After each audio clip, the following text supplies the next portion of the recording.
Chapter 328. In the Ming dynasty of another world, there was also a man named Wan who had the dream of flying into the sky. He tied the rocket to a chair and wanted to fly to the moon to have intimate contact with Chang'e for the first time. Of course he failed and even lost his life. Obviously, Li Xian was much smarter than Wan Hu. He never risked his life. Instead he just wanted to send his guards to the sky. However, based on his knowledge, it was as difficult as hell for him to realize this dream. His whole life was far from enough. What Li Yi could do for him was to guide him onto the right path and reduce the amount of time he would have to waste due to detours. The drawing he drew on the paper was the simplest and most primitive glider, which was so simple that it was not driven by power. Even so, it would take Li Xian a lot of time to make it. After selecting 6 guards and instructing them to follow Li Yi, Li Xian started to study the drawing carefully. It was better not to disturb him at this moment. Li Yi didn't bid farewell to him. Instead he just left with the 2 kids silently. After passing through a long corridor he bumped into some figures walking towards him. "Nice to meet you, princess." The guards behind her all bowed to her. Li Yi raised his head and saw a strange and beautiful woman. It should be the first time for him to see Li Xian's wife. Yesterday in the cold mountain temple as she was wearing a mask he didn't see her look clearly. When Li Xian was in Qing'an Prefecture he once said that his fiancée was a first-class beauty in the world. Now that he met her he knew that the rumor was true. The young woman in front of him not only had an outstanding look, but also faintly revealed an air of nobility that commoners didn't have. Undoubtedly, the temperament of the daughter of a big family had been fully revealed. Pitifully, it seemed that Li Xian had not been enlightened in this aspect. He didn't look like an experienced woman at all. For him, a drawing of a glider was far more attractive than an unparalleled beauty. "Greetings, Crown Prince Consort." In the end, the 2 of them were people from 2 different worlds. Li Yi cupped his hands together and spoke softly. After seeing the other party nod slightly, Li Yi took large strides forward. The woman looked deeply in the direction in which Li Yi had left and said softly, "Yanji, do you know that young man just now?" "Crown Princess, that is Li Yi Li. He is a friend of the Crown Prince from Qing'an Prefecture," a young girl beside her replied. She had originally been Ning Wang Fei's personal servant girl. This time when Wang Yi and Wang Fei had returned to Qing'an Fu, they hadn't taken her with them. Now all of the internal affairs of the Shitsi Fu were personally managed by her. "Oh, he's Li Yi?" The woman looked back at the direction of the grassy slope, her eyelids slightly drooping. Her husband had always liked to study those strange things and never socialized with others, including herself. It was as if no one could integrate into his world, except for that young man just now. The 2 of them did not talk much, but she had heard this name more than once. In this world, there should only be one person who could pat her husband's shoulder, right? She was really curious, what kind of person was he? Or rather, what kind of person was her husband? Li Yi quickly forgot about Li Xian's beautiful crown princess. He still had many things to do. For example, bringing his aunt and grandmother to the inn's small courtyard. The old lady seemed to be sick and he needed to find a reliable doctor. After they went, did he need to buy some daily necessities? He didn't know if the inn would provide them. Of course, the most important thing was how he could explain to the old lady about his deceased mother. He had hoped for her for 20 years, but found out that his daughter had already passed away 10 years ago. It was said that the white-haired person had to send off the black-haired person, but what was even more tragic was that the white-haired person didn't even have the chance to send off the black-haired person. The old lady was already very pitiful. If she suffered such a blow again, it was hard to say if she could survive. But the truth couldn't be hidden. Li Yi couldn't think of a good way along the way. When he walked back to the alley again, he heard a noise coming from inside. He walked in quickly and saw a few strange men lying in front of the He family's door, wailing incessantly. The guards of the Li family stood at the side and looked at them coldly. There were also many people watching from afar. "What happened?" Li Yi walked over and asked. A guard came over and said, "Not long after young master left, these people appeared and wanted to stop us. Then we fought with them and the result is like this." Obviously, although the guards of the Li family were not 1 in 100 or 1 in 1,000, they had no problem dealing with a few street bullies. Li Yi didn't even ask who ordered them to do this. Li Xian just told him that yesterday afternoon, the Qin family sent people to the Crown Prince's mansion to apologize, but they didn't even enter the gate of the Crown Prince's mansion. Now they couldn't even take care of themselves. These people should have been arranged by them before. Where are we going? The old lady had already woken up. She was helped out by Duanwu's mother. She murmured, "Did Lady Jade come to pick us up? Where's Lady Jade? Why didn't she come herself?" When the guards of the Li family helped her into the sedan chair, the wrinkles on the old lady's face smoothed out. The old lady had another son who was Li Yi's uncle who worked outside and went out early and came back late. Li Yi asked a guard of the Li family to wait here. When he came back, the guard would take him directly to the inn. After returning to the inn, Li Yi asked Uncle Li and the guards of the Li family to go back first. There would be no problem with the people of the Crown Prince's mansion here. Inside the room, Duanwu was carefully putting the delicacies that Brother Fatty had given her into the old lady's mouth. Li Yi stood in the courtyard and looked at the peaceful scene in the room from afar. He finally realized that he had a few more relatives in this world. The woman named He Xiu walked out of the room and came to Li Yi's side. She looked up at him and asked softly, "Child, tell Aunt your mother she." Li Yi sighed and said softly, "My mother, she passed away more than 10 years ago." The woman's body trembled. Even though she had already guessed the truth, her face couldn't help but pale. Tears instantly rolled down her face. "This matter, don't worry, I won't tell mother." The woman wiped the corner of her eyes and said, "After sister passed away, mother cried until her eyes went blind. For the past 20 years she has been hoping for her to come back every day. Let's just hide it from her." Li Yi sighed again. He had always thought that crying until one's eyes went blind was just an exaggerated expression in literature. Only now did he realize that it was just his ignorance. Where's my grandson?" The voice of the old lady came from inside the room. Li Yi quickly walked in. Chapter 329. Dinner was sent over by the inn's waiter. The little fatty and Li Yi stayed for dinner. The little fatty, who had lived a luxurious life, clearly had little interest in the inn's food. Duanwu took the chicken leg that Li Yi had torn for her and gnawed on it. In the past she rarely had the chance to eat meat. When her uncle came back from outside, he would occasionally bring her some small food, the kind that could be bought with 2 copper coins. That was her happiest moment. During dinner, Li Yi chatted with the old man for a while, trying to avoid mentioning his late mother. The old man had no objection to moving his family to Qingyan Prefecture. Home was only where there was family. After suffering for so many years in the capital, there wasn't much he missed here. Originally, he had been intentionally or unintentionally asking about Li Yi's mother. After hearing that Li Yi had a family, the old man's attention was diverted.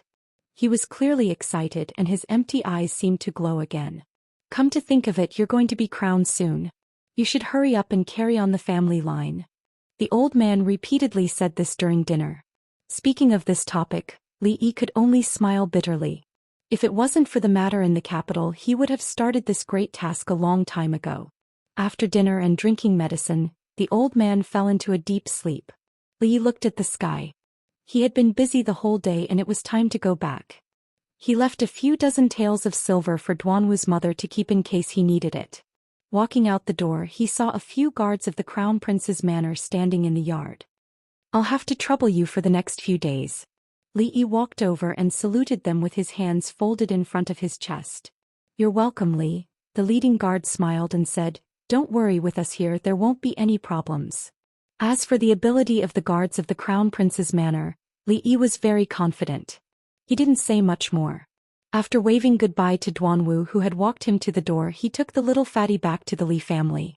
He had just come out of the inn with the little fatty and the 2 guards of the Li family.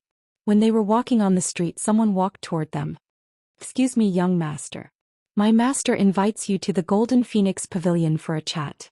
A young man dressed like a manservant approached Huang Xiaolong with a faint smile. Li Yi asked doubtfully, "Can you tell me who your master is?" "Young master, you'll know when you get there." The manservant was obviously unwilling to reveal the other party's identity. "Then I won't go." Li Yi simply turned around and left. He did not have many friends in the capital. Obviously the other party could not be Li Xian or Emingzu. Of course it could not be the old monk that he just met. Since they weren't even friends, what was the point of chatting? The manservant didn't expect Li Yi to refuse so straightforwardly. He was a little anxious as he stepped forward and said, Young master, please wait. The two guards of the Li family stood on either side of Li Yi. If the person in front of them made any moves, they would immediately arrest him. Young master, my master does not have any ill intentions. The manservant quickly explained. He took out an item from his sleeve and said, please take a look at this. Li Yi took a step back vigilantly. What if the thing this fellow took out from his sleeve was the pear blossom storm needle or the flying goose arrow and he was caught off guard? Wouldn't he die a wrongful death? Fortunately, the manservant didn't have such thoughts. The thing he took out was a handkerchief. The handkerchief looked old. The corners were slightly yellowed, and two mandarin ducks were embroidered on the handkerchief. The person who embroidered this handkerchief was obviously an expert in needlework. Li Yi had received many handkerchiefs before, and the one in his hand was the most exquisite. The expressions of the two guards of the Li family clearly didn't look right. They looked at Li Yi with admiration and envy. A woman giving a man a handkerchief, what else could it mean? Now she even dared to invite him. What was this young master waiting for? They didn't expect that he had only been in the capital for 2 short days, and a woman had fallen in love with him. It seemed that they had greatly underestimated this young master who had just returned to the Li family. The confusion on Li Yi's face deepened. If this was in Xianxia Prefecture, it wouldn't be strange at all. But this was the capital. How could someone know him? Moreover, the handkerchief was usually given to a woman. Who would give an old handkerchief? Looking at the age of this handkerchief, it would take at least 10 years to achieve this effect. You can't have mistaken me for someone else, right? Li Yi asked the manservant. Young master, is your surname Li? The manservant also looked at Li Yi suspiciously. Yes, he was almost the same as the portrait he had seen. The only thing he couldn't figure out was that this young master seemed to be a little too young. However, the portrait couldn't be wrong. After seeing Huang Xiaolong nod his head, the manservant didn't have any more doubts. Since young master's surname is Li, there can't be any mistake. The manservant said with absolute certainty. You two bring Inkai back first. Li Yi instructed the two guards. He still decided to go and take a look. The reason why he didn't need the two guards to follow him was because with their fighting strength, they definitely wouldn't be able to handle something that even he couldn't. Moreover, Golden Phoenix restaurant was just across the street. Nighttime was the time when the restaurant's business was at its peak. With so many people coming and going, there wouldn't be any problems. The two guards naturally wouldn't delay their young master's appointment with the beauty. They forcefully dragged the little fatty away. Young master, please. The manservant smiled and made an inviting gesture. Wait a moment. Li Yi still felt that it wasn't safe. He called for 2 guards from the crown prince's residence. There was nothing wrong with being more cautious. What if there really was a woman with bad intentions and coveted his beauty? If there were more people with his mediocre martial arts, he wouldn't be able to resist. Li Yi remembered that there was a brothel called Golden Phoenix Restaurant in Xianxia Prefecture. The top courtesan there had even gifted him a handkerchief. But here Golden Phoenix Restaurant was really just a restaurant. The restaurant's business was very good. The lobby downstairs was filled with customers. Li Yi followed the manservant up to the 2nd floor. The manservant didn't seem to mind the 2 strangers following behind Li Yi, as if he really didn't have any ill intentions. Young master, my master is inside. You can go in by yourself. After leading Li Yi and the others to a quiet room at the end of the corridor, the manservant immediately retreated. Li Yi didn't know what was going on. He lightly knocked on the door. Come in. A gentle female voice came from inside the room. There seemed to be a slight tremble in the voice, but Li Yi wasn't sure if it was a misperception. The door was unlatched. After pushing the door open, Li Yi hesitated for a moment before stepping in. Chapter 330. Jiner, do you think he will come? The lady who was drawing her eyebrows in front of the bronze mirror seemed to be talking to herself. Young miss is so beautiful, he will definitely come. A young maid who was about 15 or 16 years old stood beside her and immediately said. Looking at the lady in front of her, even she could not help but show a trace of envy on her face. If she could maintain her youthful appearance like Miss 20 years later, how great would that be? Beautiful. The lady in the bronze mirror had picturesque eyebrows and a dignified appearance. She looked to be in her 20s, but there was a trace of crow's feet at the corner of her eyes that could not be erased. How could there not be some traces left after 20 years? Even if she was a budding young girl, she should have long become a married woman in people's mouths now. He rejected me once 20 years ago. Is he going to reject me again today? The lady looked at the sky outside the window with a trace of pain in her eyes and murmured. The young girl did not know what to say at that moment. She whispered, "Miss, the food is getting cold. Do you want me to heat it up?" When the young girl walked to the table, there was a knock on the door. The lady suddenly stood up and looked outside through the gauze curtain. "Come in."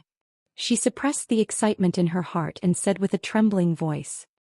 Li Yi still could not think of anyone else he knew in the capital apart from Her Royal Highness. Moreover, it was a woman who would give him a handkerchief. Of course, it was not from Her Royal Highness. If it was her, Li Yi would definitely run away with Rui in the night. There would be no need to miss old Madame's birthday. Anyone who dared to accept Her Royal Highness's handkerchief as a token of love must be tired of living. There was a table in the middle of the room with a few dishes on it. Opposite the curtain there were two indistinct figures. The curtain was lifted and a young girl about 15 or 16 years old walked out quickly. Before Li Yi could open his mouth to ask, another voice came from inside. "You're finally willing to see me?" This time Li Yi heard it clearly. The voice was indeed trembling. At the same time he was sure that the manservant had found the wrong person. The voice was unfamiliar and more importantly, the sentence contained all sorts of complicated emotions. It was definitely not directed at him. Li Yi placed the handkerchief on the table. Just as he was about to leave, the woman let out a long sigh and said, 20 years ago, you returned the handkerchief I gave you. Now you want to return it a second time. Since you don't want to see me, why did you come? 20 years ago? Li Yi shook his head. 20 years ago he was still in his mother's womb. Miss, you've got the wrong person. Li Yi sighed. He wondered which heartless fellow had actually made a girl wait for 20 years. What could he not say clearly? Why did he have to delay the girl's youth? Why did this routine sound so familiar? You're not him. The curtain was suddenly lifted and Li Yi saw an unfamiliar woman walk out. She seemed to want to say something, but after 2 steps she looked up at him and suddenly froze. Auntie, what's wrong? When Li Yi opened his mouth again he couldn't say the word miss anymore. Just now the other person said that she had waited for a person for 20 years. 20 years ago when she had her first awakening of love she was at least 14 or 15 years old. Now she was probably about the same age as his aunt. Naturally he couldn't call her miss anymore. However, the other person seemed to have a technique to retain her youth. She looked like she was in her 20s even though she was in her 30s. If one didn't look carefully they wouldn't be able to tell. Miss. The woman looked at Li Yi and bitterly laughed. So you've already forgotten about me? Li Yi felt that he was more wronged than Daoist. Could it be that this auntie was myopic? She couldn't even recognize her lover. Or could it be that not only did he have a common face but he also looked especially old? If she wasn't myopic then she must be a fool. Such a beautiful woman was actually a fool. The heavens were really cruel. Li Yi sighed and turned to walk out the door. Don't go, I beg you, don't go, don't leave me alone again. Suddenly, a sorrowful cry came from behind. Then Li Yi found himself being hugged from behind. He was startled and was about to let go of her hands when he heard her choking voice saying, Ming Han, don't go, I'm willing to be your concubine. I'll go beg my father and brother. If they don't agree I'll threaten them with death. They will definitely agree. Don't leave me behind again, Ming Han. Li Yi's expression changed dramatically. It was as if he had been struck by lightning. You said it when we were young. You said that when I grew up you would marry me. I've waited for so long. 10 years. I've finally grown up, but why didn't you keep your words? Do you know that after you left I was so afraid that you would never come back? Every month I went to beg Bodhisattva. You've finally come back. My brother and the others didn't tell me but I really want to see you again. The Qin family's daughter can't be a concubine. It doesn't matter, I'll go beg them. They will agree, they will definitely agree. The woman's voice choked with sobs. In a short period of time, Li Yi felt his back become wet. He opened his mouth wanting to speak, but it was as if something was stuck in his throat. He couldn't say a single word. After a long time Li Yi let out a long sigh. He moved her hand away and turned around. He lowered his head, not daring to look at her eyes. He said in a low voice, You've got the wrong person. I'm not Li Ming Han. How could I not recognize you? The woman didn't even have time to wipe her tears. When she raised her head to look at Li Yi, her body suddenly trembled. She immediately took a few steps back and her face turned pale. You're not him. Who are you? She had a look of disbelief on her face. She mumbled, Why, my name is Li Yi. Li Yi said in a low voice, Li Minghan is my father. Yes, yes. The woman was silent for a long time. The way she looked at Li Yi became incomparably complicated. The two of them looked so similar. Even in her excitement she didn't recognize him. It wasn't surprising that her subordinates had mistaken him. Her eyes regained their clarity. She placed the handkerchief on the table in Li Yi's hand and said, Help me give this handkerchief to your father. Tell him that I'll be waiting for him here tomorrow night at the same time. Li Yi shook his head and said, I'm afraid I can't help you with this matter. The woman raised her head to look at him and said, Don't worry. I won't fight with your mother. I just want to see him again. That's not the reason why I can't help you. Li Yi was silent for a moment. He said with difficulty, Because he has been dead for more than 10 years. The expression on the woman's face froze. In that instant her face turned as white as a sheet of paper. What did you say? Her voice trembled even more. Li Yi lowered his head and said nothing. The woman's body became unsteady. She took a few steps back and leaned against the table to prevent herself from falling. No, how could it be Minghan? How could he? She kept shaking her head and mumbling to herself. Her face turned even paler. She bit her lips tightly and a trickle of blood flowed down the corner of her mouth. Li Yi watched this scene in a daze. He did not know what to do. He had only taken one step when the woman screamed, Leave, leave. I don't want to see you again. You liar. How could Minghan die? Minghan can't be dead. How sinful. Li Yi's heart sank as he looked at the woman who had gone mad. Li Yi did not know how he walked back to the Li family. He ignored the servants' greetings. The little fatty wanted to disturb him but was locked outside the door. After knocking on the door for a long time he could only leave helplessly. What's wrong with you? Rui jumped off the wall. He looked at Li Yi who was standing in the courtyard with a dazed expression. He had not moved at all for 2 hours. He walked over and asked, Damn it. Li Yi gripped the embroidered handkerchief in his hand tightly and said in an extremely annoyed tone, What did you say? Lu Rui suddenly raised his head and stared at him in an unfriendly manner. Chapter 331. I was abandoned on the day of my wedding. I've waited for 20 years, and now I'm still willing to be that bastard's concubine? Lu Rui asked angrily. Li Yi nodded helplessly. He even betrayed such an infatuated woman. Who is that bastard and where is he now? Second Miss Lu's eyes were wide open and her eyebrows were vertical. One of her hands was already on the hilt of her sword. She looked like she was going to draw her sword in anger in the next moment and take the life of that fickle lover and heartless man. If she was born in the future she would definitely be the most radical fighter for women's rights. He's dead. That bastard has been dead for more than 10 years. Li Yi looked at her and said slowly, Come to think of it, you should call that bastard uncle. Why? Lu Rui turned around and looked at him. Because he's my father. Mississippi Lu clenched her fists tightly, and a frustrated expression appeared on her pretty face. She finally understood how Li Yi felt just now. After a long time she exhaled and said angrily, Motherf asterisk cur. Lu Rui. Li Yi turned around and looked at her. He said something vulgar just now. If you can say it, why can't I? Mississippi Lu said nonchalantly. But you're a woman. So what if I'm a woman? Do you look down on women? A woman who says vulgar words can't get married. You have to get married. I don't want to support you for the rest of your life. Mississippi Lu's chest was heaving up and down and her eyes were squinting. Even her breathing was getting faster. After a while her breathing became steady and she cracked her knuckles. She said calmly, I suddenly remembered that I haven't tested your martial arts cultivation for a long time. A gust of wind and rain. The grass in the courtyard was very soft and because it was cleaned every day it was unusually clean. It was quite comfortable to lie on but the ground was a little cold, and a little painful. Li rubbed his chest and buttocks. These were the two areas that Lu Rui had focused on. From the looks of it she had indeed neglected her martial arts training. In the past she could last a few more seconds without using her hands. After venting her anger, second Miss Lu flew over the wall. Li Yi lay on the grass and looked at the moon.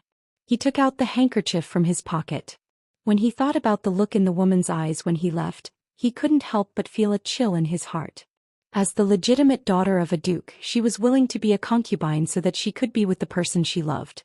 She had persevered for 20 years and suffered indifference and criticism, but in the end, all she got was the news that the other party was no longer in this world.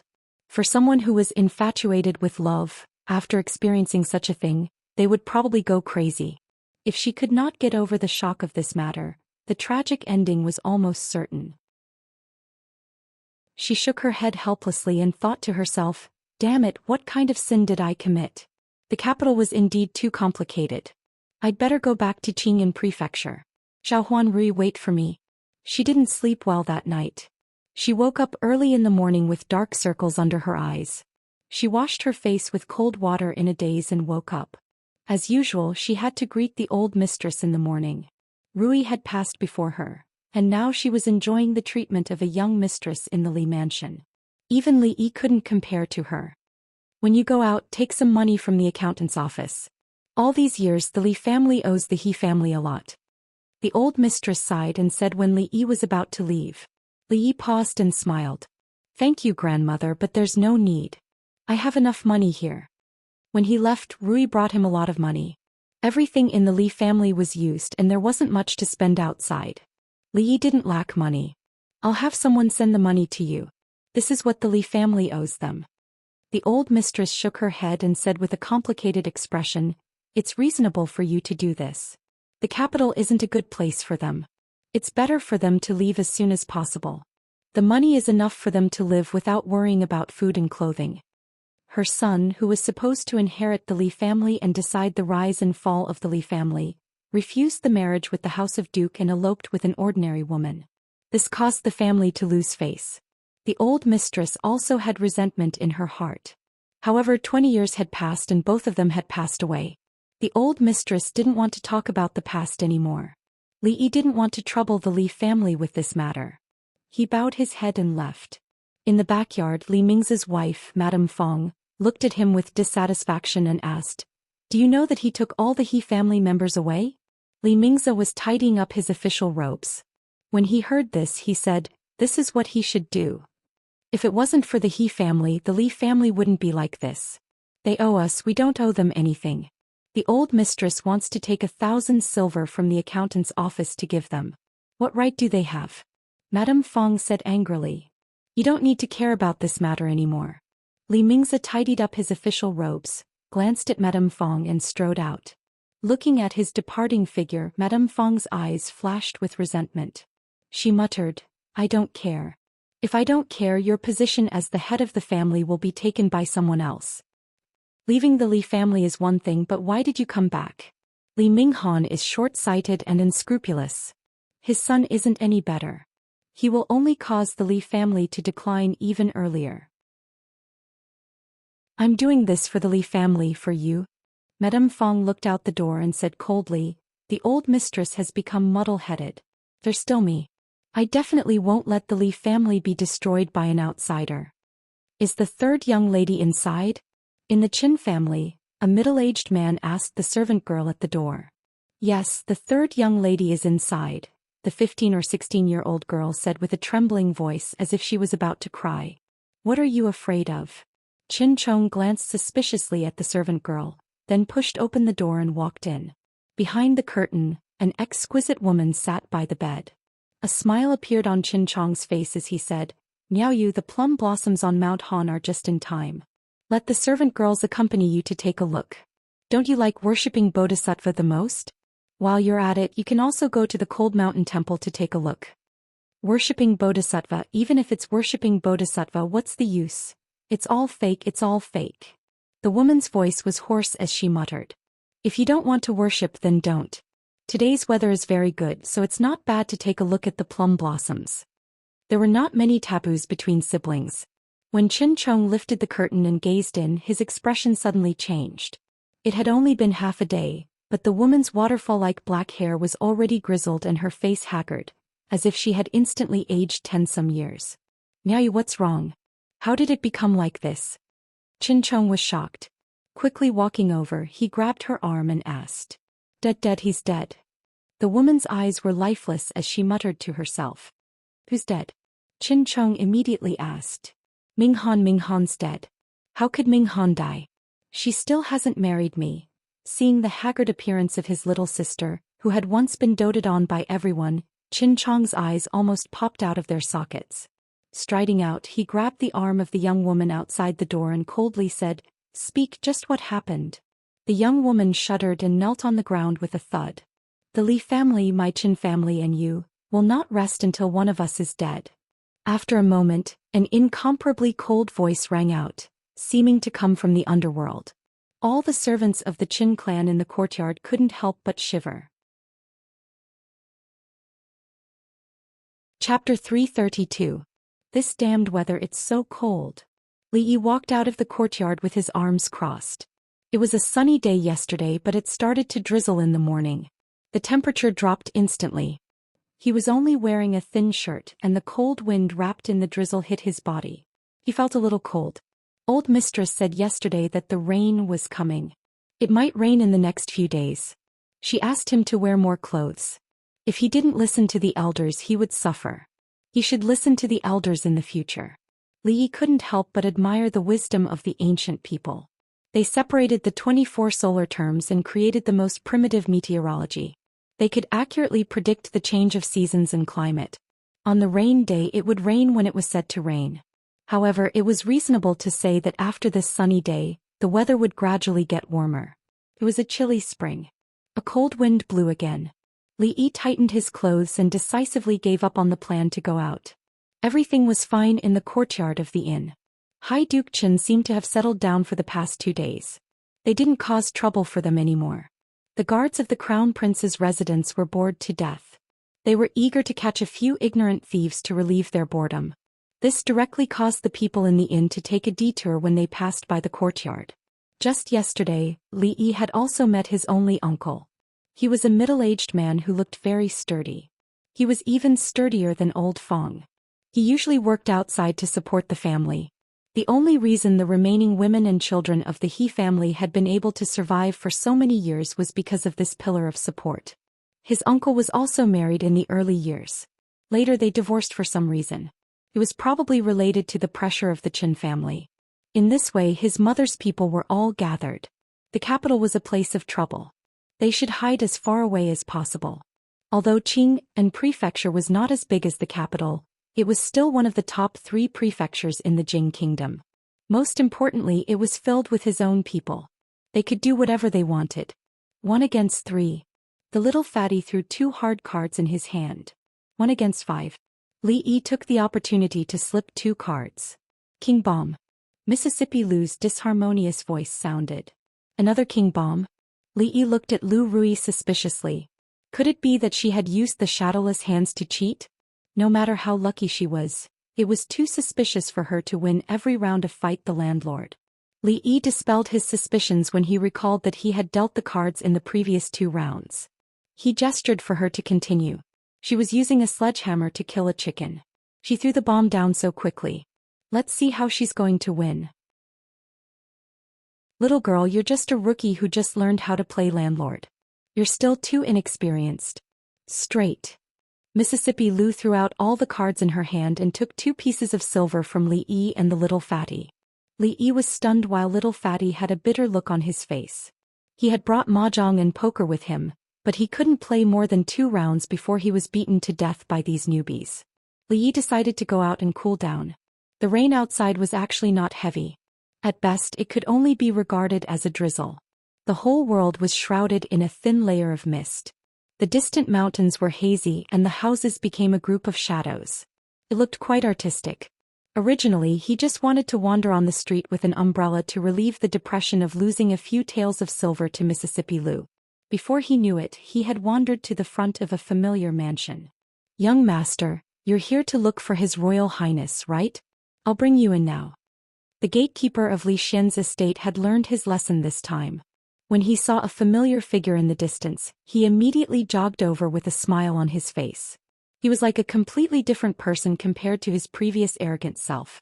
He didn't plan to look for Zhou Xian, but since he was already here and had nothing to do, he might as well go in and see how his research was progressing. Young master, please wait here for a moment. I'll go inform His Royal Highness immediately. After bringing Li Yi to a spacious hall, the gatekeeper immediately retreated. Li Yi stood at the door and admired the rain outside. There was a plum tree in the corner of the front yard. The petals had been scattered by the wind. Li Yi walked out and saw the petals all over the ground. He couldn't help but feel pity. If these petals were collected, they would be good ingredients for making perfume. Plum-scented perfume could only be made in this season. It was a pity that he was far away in the capital and didn't have time to make these things. Otherwise he would definitely make a fortune after a while. After a moment of regret, Li Yi turned around and walked back. A few figures walked out from the corridor on the left. Li Yi subconsciously raised his head to look, and when he saw the figures walking towards him, he stopped in his tracks. Damn it!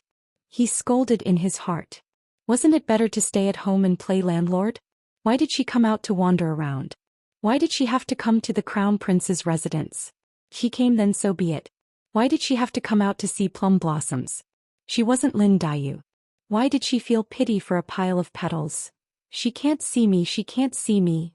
Li Yi calmed himself down and silently recited this incantation in his heart. He slowly walked forward as if nothing had happened. When one foot crossed the threshold, a voice came from behind him. Stop. Li Yi turned around and looked at the beautiful woman walking towards him. He asked with a puzzled expression, Young lady, are you talking to me? When he said this, his voice changed. Before the beautiful woman could speak, a young girl beside her glanced at Li Yi and said in a bad mood, Is there anyone else here besides you? Li Yi stared at the young girl. His meaning was obvious. Bah, you are the one who is not human. The young girl was very smart and immediately understood Li Yi's meaning. A trace of anger appeared on her pretty face as she rebuked him. Ignoring the arrogant young girl, Li Yi bowed to the beautiful woman politely and asked, May I know why this young lady asked me to stop? I haven't seen you for a long time and you have improved. I wonder how much you have learned in the art of changing your appearance and voice. The woman crossed her arms and a trace of a smile appeared on her lips as she looked at Li Yi with interest. Li Yi smiled awkwardly. What is this young lady talking about? This one does not understand. The woman looked at him with a smile that was not a smile. Her meaning was also very clear. Pretend, continue pretending. Royal sister, you know her? The young girl asked in surprise. Li Yi sighed in his heart. Since he was so unlucky to meet her in the crown prince's residence, there was no point in continuing to pretend. He bowed deeply. Greetings, Princess Yonghua. Me. The young girl glared at Li Yi. Greetings. Cursing the broken rules of the royal family in his heart, Li Yi scratched his head and looked at her and asked, What kind of princess are you? The old madam said that it would rain these 2 days, but she did not say to look at the almanac before going out. Li Yi felt that today's almanac must have written, Good to play cards, avoid going out, avoid meeting friends. Why didn't the princess stay in the palace? Why did she wander around the crown prince's residence like him? What if she encountered an assassin? Of course, which blind assassin would dare to make her a target? It was purely because they were tired of living. A group of assassins would not be able to withstand a few slashes from her. What a coincidence today. Zhou Xian walked over from the front and gave Li Yi an innocent look. Of all times, he had to bump into Immorse when she was about to leave. Even if he wanted to hide it, he could only blame himself. Immorse glanced at Zhou Xian with a rather unfriendly look. Zhou Xian knew that she was blaming him for hiding it. He smiled awkwardly and said, It wasn't easy for us to get together. Immorse and Xianing will leave later. I just had someone make a yuanyang pot. Why don't we eat hot pot today? No, if we return to the palace late, Imperial Mother will blame us. The young girl shook her head repeatedly. Then she seemed to recall something and looked at Zhou Xian and asked, What is hot pot? Chapter 333. The Crown Prince's residence actually had green vegetables to eat in the middle of winter. Although they were shriveled and not very fresh, they were many times better than the vegetables that were stored in the cellar. It was really good to be born in the royal family. In such weather, fresh vegetables were more precious than gold. There were 4 people around the hot pot. It was a familiar scene. When he was in Qing'an Prefecture, 2 members of the royal family often came here to freeload. This time they could finally freeload. The little princess refused to say anything about returning to the palace earlier. She carefully blew on the meat roll that had just been scooped out. After dipping it in the unique ingredients, she put it into her mouth unhurriedly with a satisfied expression on her face. "Why did you come to the capital?" Emmingse looked at him and asked. "I have something to do. I will leave in a few days." Li Yi put some cooked vegetables in his bowl with serving chopsticks and answered casually. Li Xian had already asked this question once. It was quite complicated to explain. He was too lazy to explain it to her. It was more important to finish the meal and go home earlier. Emmingse said again, "Tianfa has been used in the army. We will know how powerful it is in a few days." Li Yi had no interest in heaven's punishment at all. She felt a little depressed in her heart. She was a princess of a country. What was the point of paying attention to these things all day long? Moreover, she had already seen the power of that thing. There was no doubt that in this era of cold weapons, whichever country the Jing state used gunpowder to deal with, that country would be out of luck. What is Tianfa? Li Yi was not interested. Someone else was interested. Li Xian pricked up his ears and asked with a gossipy face. "You will know in a few days." Li Yi scooped out the last piece of cooked meat roll from the pot, which made the little girl opposite him look at him angrily. The matter of Tianfa couldn't be kept a secret. Half a month later, the Jing kingdom would win a great victory, and the army would return to the capital. Then everyone would know about this peerless weapon that they had used to besiege the enemy. "Once Tianfa makes a great contribution, my father will definitely reward you heavily." Emmingse continued. "What?" Li Yi stopped what he was doing. He looked up at her and asked, "Why are you rewarding me?" Then he realized something. He pointed at her angrily and said, "You didn't keep your promise." "Not me." Emmingse shook her head and said, "I only found out about it later, but Imperial Father never sent anyone to find you. You should know how much he values you." Li Yi's mood immediately fell to the bottom of the valley. He had thought that the old emperor who was so busy every day would have long forgotten who he was. However, with something like gunpowder, no matter how stupid or muddle-headed he was, he would not pretend that he did not know. It seemed that he couldn't underestimate the highest authority in this country. God knew if there were any special agents or spies around him. He had to be careful in the future. The most depressing thing was that he couldn't figure out what he was thinking at all. Even if he were the emperor, he wouldn't be able to do such a thing. Even if he were the emperor, he wouldn't be able to do so. If he couldn't figure it out, he would just stop thinking about it. He would deal with it when it came. What he needed to do now was to fill his stomach. "Humph, Imperial Father won't reward him." The little girl snorted coldly. Obviously, she was still brooding over the fact that she didn't snatch Li Yi's meat. What exactly is Tianfa? Li Xian looked at the two of them in confusion. He felt as if his heart was being scratched by hundreds of claws. "Don't ask so much." Li Yi glanced at him and said, "You will know when it's time to know." Seeing that both Li Yi and Emmingse remained silent on this matter, Li Xian nodded as if he understood. He really didn't ask any more questions. The knife skills of the chef in the Crown Prince's residence were obviously miles apart from Rui. The meat roll was not so thin and needed to be cooked for a long time in the pot. Just as Li Yi and the little girl were fighting for the meat, in a spacious hall in the Li family, the old mistress frowned.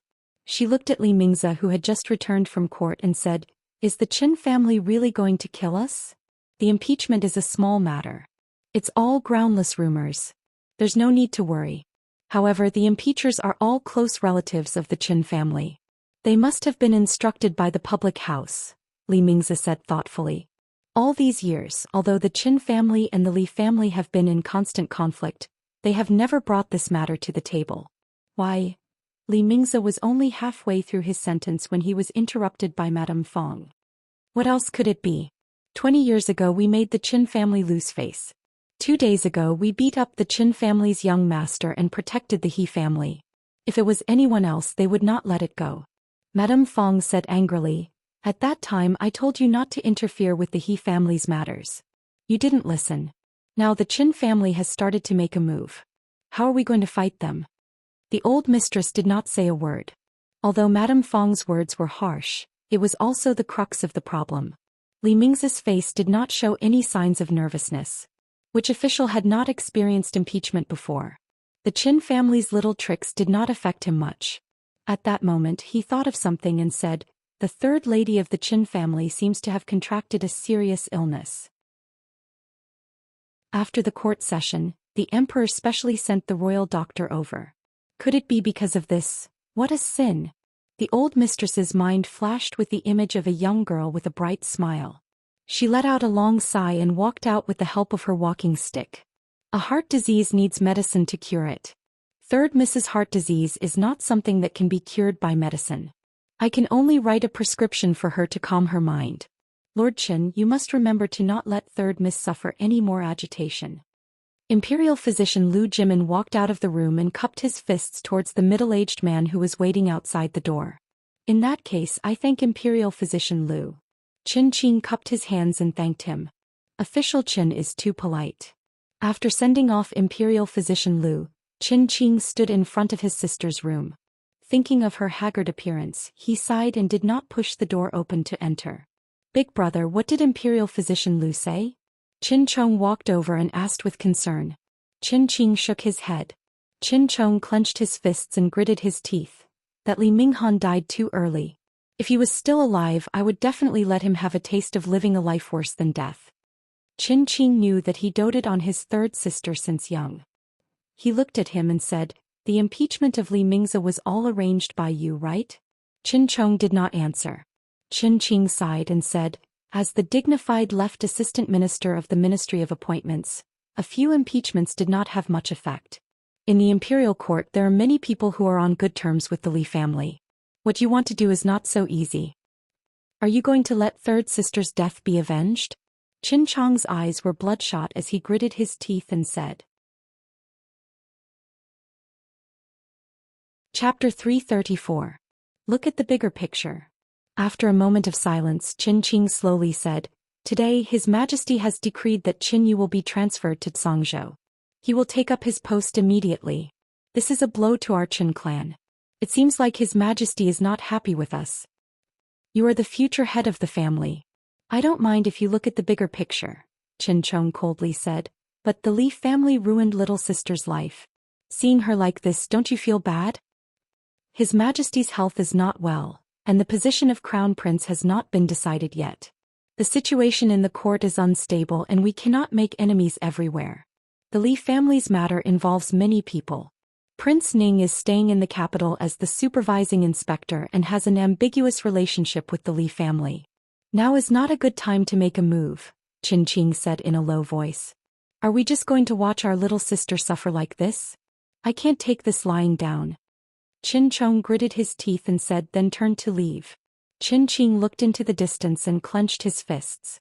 After a moment he slowly relaxed them. "Take good care of the young miss," he ordered the servant girl at the door and left with a desolate back view. "Oh, the Arabic numerals and the new method of counting that you taught me are gradually being implemented in the Imperial College. When the time is right, it can be implemented to the whole country. In the future, anything that requires counting will be much easier and more convenient." Her Royal Highness was always thinking for the whole world. She never forgot to talk about national affairs during meals. After making such a great contribution to the country, is there no small reward? Li looked at her and asked, "What reward do you want?" Amingzi thought for a moment and said, "How about I ask father to make you a professor in the Imperial College and specialize in teaching mathematics?" "Forget it. Aren't you biting the hand that feeds you?" Li Yi immediately decided not to reward him for being a teacher to a bunch of pedantic scholars. The little girl who was scooping up the mutton from the pot looked up at Li Yi and asked, "What?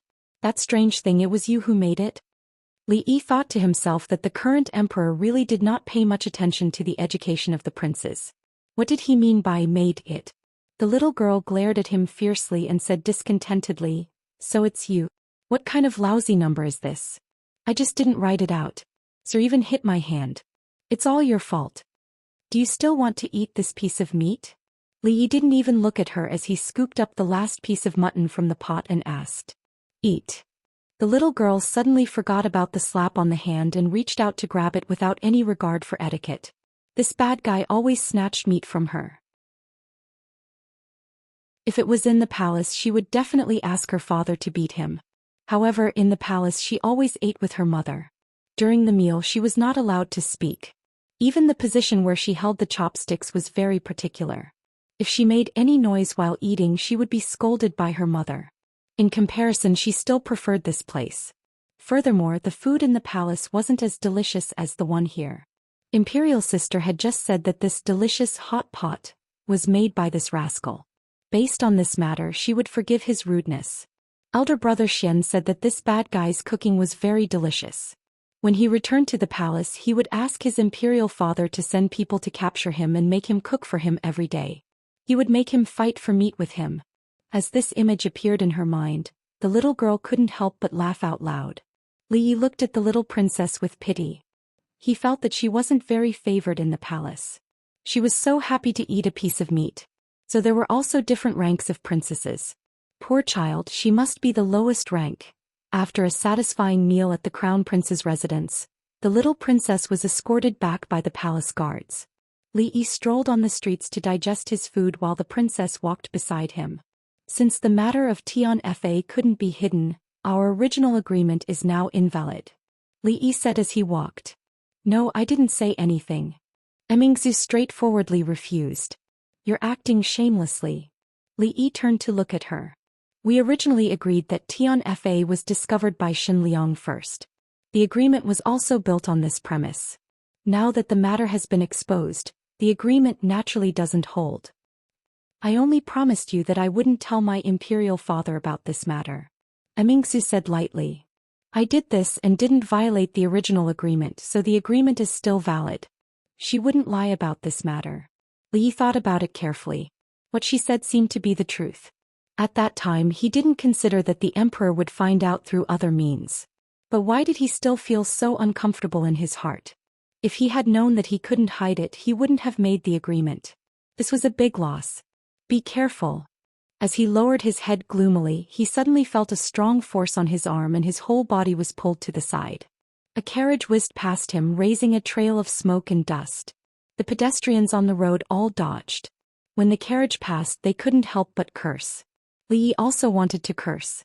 A few days ago in Qing'an Prefecture, he was almost hit by a guy riding a horse on the street. When he came to the capital, he almost had an intimate contact with a carriage. Damn it, he lived for 20 years in his previous life. How lucky was he to not be hit by a car? Even the streets of Qing'an Prefecture didn't allow horses to ride, let alone carriages that fast. Moreover, this was the capital. Li Yi felt that it was better to not be distracted when walking in the future. He turned to ask Emingzu, are all the carriages in the capital so fast? That's the envoy from the Qi kingdom. Emingzu said with a frown as she looked at the direction where the carriage was going. No wonder. Li Yi murmured. Regardless of ancient times or modern times, the strongest fist was the last word. In today's situation, the Qi kingdom was the only superpower and had the strongest military force. The Jing kingdom was still being bullied by them. It was normal for them to be a little arrogant. They had the capital to do so. However, this was too damn arrogant. This was the capital of the Jing kingdom, and the envoy from a foreign kingdom was even more arrogant than the nobles in the capital. It seemed that the people of the Qi kingdom were extremely confident. With heaven's punishment, this time we must make the Qi kingdom pay the price. Emingzu clenched her fists and gritted her teeth. It seemed that she had been unhappy with these fellows for a long time. As a princess of a kingdom, she could only watch as foreigners swaggered around in her own land. How aggrieved must she be? These people wouldn't be arrogant for long. In today's world, if gunpowder was used well, it was no different from a nuclear weapon. Once heaven's punishment was used, the war horses would be useless and the cavalry of the other party would be useless. It was said that the cavalry of the Qi kingdom was the bravest. No one dared to resist their iron hooves. If the cavalry was useless, their combat power would be reduced by at least half. With a few clay pots thrown out, harvesting people was no more difficult than harvesting straws.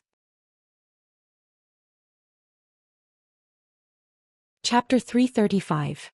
As a princess of a country, especially a leftover princess, what she should worry about the most was not marriage, but whether she would be sent to another country for a peace marriage, or whether she would be betrothed to some idiot from a minister's family. As a woman, her martial arts skills were unreasonably high, and she hated evil as if it was her enemy. She was full of national pride, wholeheartedly devoted to the country and the people, and always wanted to exploit others. No wonder she didn't get married even though she was so old. If all the princes of the Jing kingdom could be half as good as she was, after the death of the old emperor, the Jing kingdom would have no problem to maintain its power for decades. If nothing unexpected happened, after the war with the Qi kingdom, the Jing kingdom's deterrence among all the countries would increase by more than one level. Moreover, divine punishment was just the beginning. Gunpowder could not only be used as bombs but also guns and cannons. In the future they would be antiques, but in the present, they were definitely great inventions at the forefront of science and technology. According to the law of historical development, with the appearance of black gunpowder, these things should be born soon. Last time he suffered a big loss. This time, Li Yi didn't want to be the first bird to stand out. Anyway, divine punishment was enough for them to play with for many years. After saying goodbye to Emingzu, he walked back to the Li family alone. At the door he saw his second aunt, Madame Fong, and two maids getting into a carriage. Before Li Yi greeted her, she snorted coldly. As usual, she didn't even want to pretend to be kind. Li Yi didn't care. It was not the first time he met his second aunt, who was difficult to get along with. He could understand her resentment and dissatisfaction. After all, he was the eldest grandson of the Li family, the only child of the eldest branch. In the big families where the second and third branches were powerful, this was a principle that must be adhered to. Today there were many unfamiliar faces in the Li family. Madame Fong's 60th birthday was a very important day. In addition to close relatives and friends, those distant relatives who were only acquainted with each other would also come to celebrate Madame Fong's birthday. This was because the lifespan of most people was relatively short at this time. Living to the age of 60 was already a huge gain. For special birthday celebrations like the 60th and 70th birthdays, the rich families would hold a grand celebration. Everyone in the residence was busy as if it was the new year. In this way, Li Yi seemed especially idle. Apart from copying scriptures and going to Li Xian's place to watch him fly a kite when he was tired, he would also give a few constructive suggestions. Most of his time was spent playing landlord with Mississippi Lu. Of course, it was impossible for two people to play, so the little fatty, who was equally bored, was forced to join in. Lu Rui found all the luck she had lost in mahjong here. She lost a pile of snacks to the little fatty. Half of the silver that Li Yi had brought from Qing and Prefecture was already in her pocket. Mississippi Lu was never tired of a business that only made profits. Every time Li Yi lost badly and wanted to end the game, she would suddenly have the thought of testing his kung fu so the game could continue. As for the little fatty, it was even simpler. After Lu Rui taught him a few simple moves, the little fatty didn't care about his snacks anymore. He even took out his treasured things. It was just that after he tested the power of those moves, the parents of the younger generation in the residence came to find him. The next day he could only lie on the ground while playing mahjong. "Big brother, what do you think I should prepare for Grandma's birthday?" the little fatty said while lying on the soft mattress and rubbing his butt. The little fatty had been hanging around Li Yi recently and was used to letting him make decisions for him. Li Yi arranged the tiles in his hand and said, "As long as you don't want to give her your treasured candied plums and pastries, anything is fine." Having his thoughts read, the little fatty raised his head and stared at Li Yi with widened eyes. "My mother said that the gift has to be unique." With the little fatty's reminder, Li Yi remembered that as the eldest grandson, he also had to prepare a gift for old grandma. He couldn't afford something too expensive, but something too cheap showed no sincerity. He had to think about it carefully. While Li Yi was thinking about this, Lu Rui made a vague gesture with one hand. The little fatty understood and secretly passed a tile over. In the morning, Li Yi couldn't even afford a cheap gift. He borrowed a few dozen taels of silver from Mississippi Lu and wrote a promise that he would return double the amount when he returned. Only then did his wallet become a little fuller. The little fatty followed him like a bug. He promised the little fatty to fly on the kite for a while when he went to Li Xian's residence this time. A fine horse galloped towards them from behind, and Li Yi hurriedly pulled the little fatty along to avoid it. They watched as the armored knight galloped past them, quickly disappearing from their line of sight, leaving behind a messy street and the curses of the passers-by. The next time they met, he needed to remind the princess that it was time to discipline this kind of reckless galloping in the city. Out of the way, out of the way. In a place where Li Yi couldn't see, the knight shouted in a hoarse voice, looking as if he hadn't slept for a few days and nights as he galloped straight for the palace gates. At this time in the throne room, the morning court assembly that usually ended a long time ago had been delayed by more than 2 hours. The current emperor sat on the dragon throne with a gloomy expression. The court was noisy as the civil and military officials were arguing over something. Your Majesty, I accuse the envoy of the Qi kingdom of being presumptuous and reckless. He had recklessly galloped his horse in the city and injured several people. I sincerely ask for your Majesty to punish him according to the law. A young official stepped forward with a ceremonial tablet in his hand.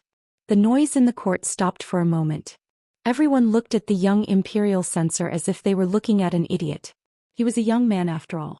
Although this was what imperial censors did, there was still a time and place to do it. Was he talking about the envoy of the Qi kingdom who had recklessly galloped his horse? No one paid attention to the young imperial censor. An old man stepped forward and said, Your Majesty, I think that ceding a city to the people at the borders can save us from suffering and reduce the casualties of our soldiers. I second the motion. I second the motion. As soon as the old man finished speaking, several more people stepped forward to express their support. ***. Every inch of the Jing kingdom's land was won by the blood and sweat of our soldiers. If the Qi kingdom wants it, we'll fight them with real swords and spears. What's there to be afraid of? ***T envoy. They should be dragged out and beheaded. Do they really think that the Jing kingdom is a pushover? Your Majesty, give this old official 100,000 elite soldiers. We'll definitely wipe out the Qi kingdom. Emperor Jing rubbed the area between his brows as he watched the court hall turn into a wet market. A first-rank official was cursing like a shrew. When he looked down at the envoy of the Qi kingdom, his expression became even more gloomy. Chapter 336. The civil and military officials argued endlessly. The envoy of the Qi kingdom had an arrogant look on his face. In terms of national power, the Qi kingdom was a well-deserved hegemon. Although the Li royal family had once prospered and created a flourishing age, that was a matter of the previous dynasty. As an envoy of the Qi kingdom, he could stand tall in any country. I have something to say. At this moment, another person stood up. The voices of the people arguing became slightly weaker. This was because the person who stood up was the new capital governor, Dong Wenyun. He was favored by the emperor. His words played a decisive role in the current situation. What do you think, Dong Wenyun? Emperor Jing raised his eyebrows and asked. Dong Wenyun said solemnly, every inch of land in the Jing kingdom must be fought for. The ancestral teachings left by the great ancestors cannot be changed. Dong Wenyun only said one sentence and retreated to the side. However, he had directly expressed his position. In the court, many people frowned. Dong Wenyun was born a poor scholar and did not belong to any faction in the court. Now that he had shown his attitude, he stood opposite to the peace faction. An old man with white hair and beard said seriously, the Qi kingdom has a strong military force. If the stalemate continues, it will be disadvantageous to the Jing kingdom. Now that the national treasury is declining, it is difficult to continue. If the war continues, I don't know how many soldiers will lose their families. Your Majesty, please reconsider. Nonsense. The Qi kingdom has the heart of a tiger and a wolf. If we concede once, there will be a second time. What are you going to do then? Continue to retreat? An old general said angrily. In a few words, the court seemed to have developed into a vegetable market again. Emperor Jing could not hide his disappointment. There were many civil and military officials in the court, but there were countless extraordinary people. However, when they encountered real trouble, no one could help him solve his problems. Just as Dong Wenyun had said, the teachings of the ancestors could not be ignored. The Li family of the former Tang dynasty was so mighty that with a single command, all nations would obey. When would he be able to achieve this in his hands? He coughed twice and his chest began to feel stuffy again. Looking at the situation below, Jing Di could not help but feel sad. His panting became more and more serious. There was not much time left for him. A ghostly figure suddenly appeared outside the palace door. After a few flashes, It appeared beside Emperor Jing. Changde whispered a few words into Emperor Jing's ear. Emperor Jing suddenly raised his head. His eyes flashed and he asked loudly, "Really?" Changde nodded his head and said, "The messenger has been rushing about for several days to deliver the good news." After entering the palace, he fainted.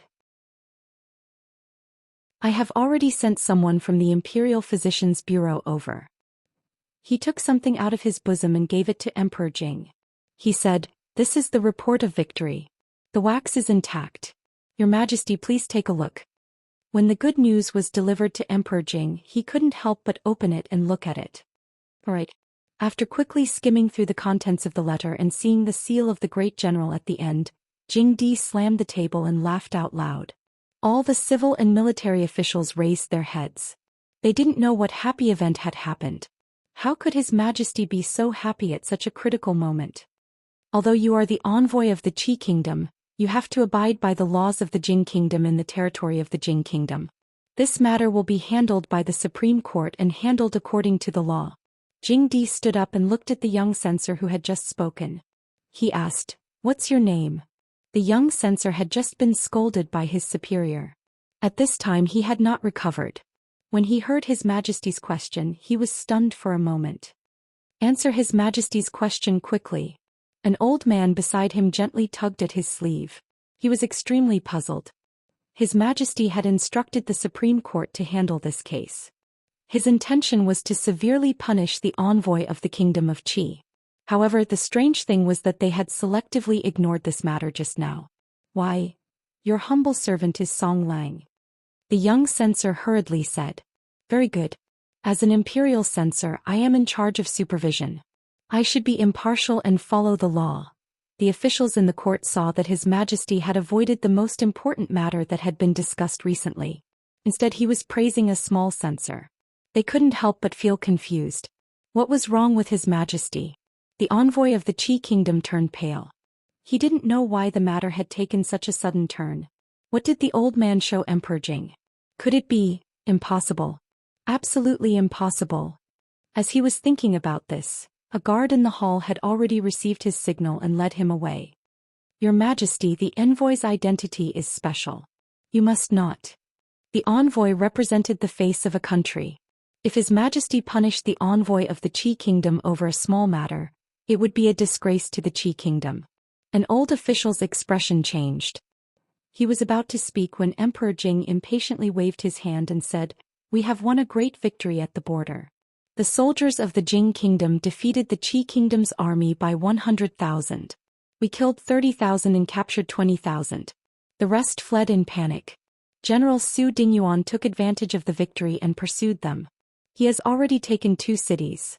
As soon as Emperor Jing said this, the expressions of the officials in the court changed. They were dumbfounded. The first thought that came to their minds was that they didn't believe it.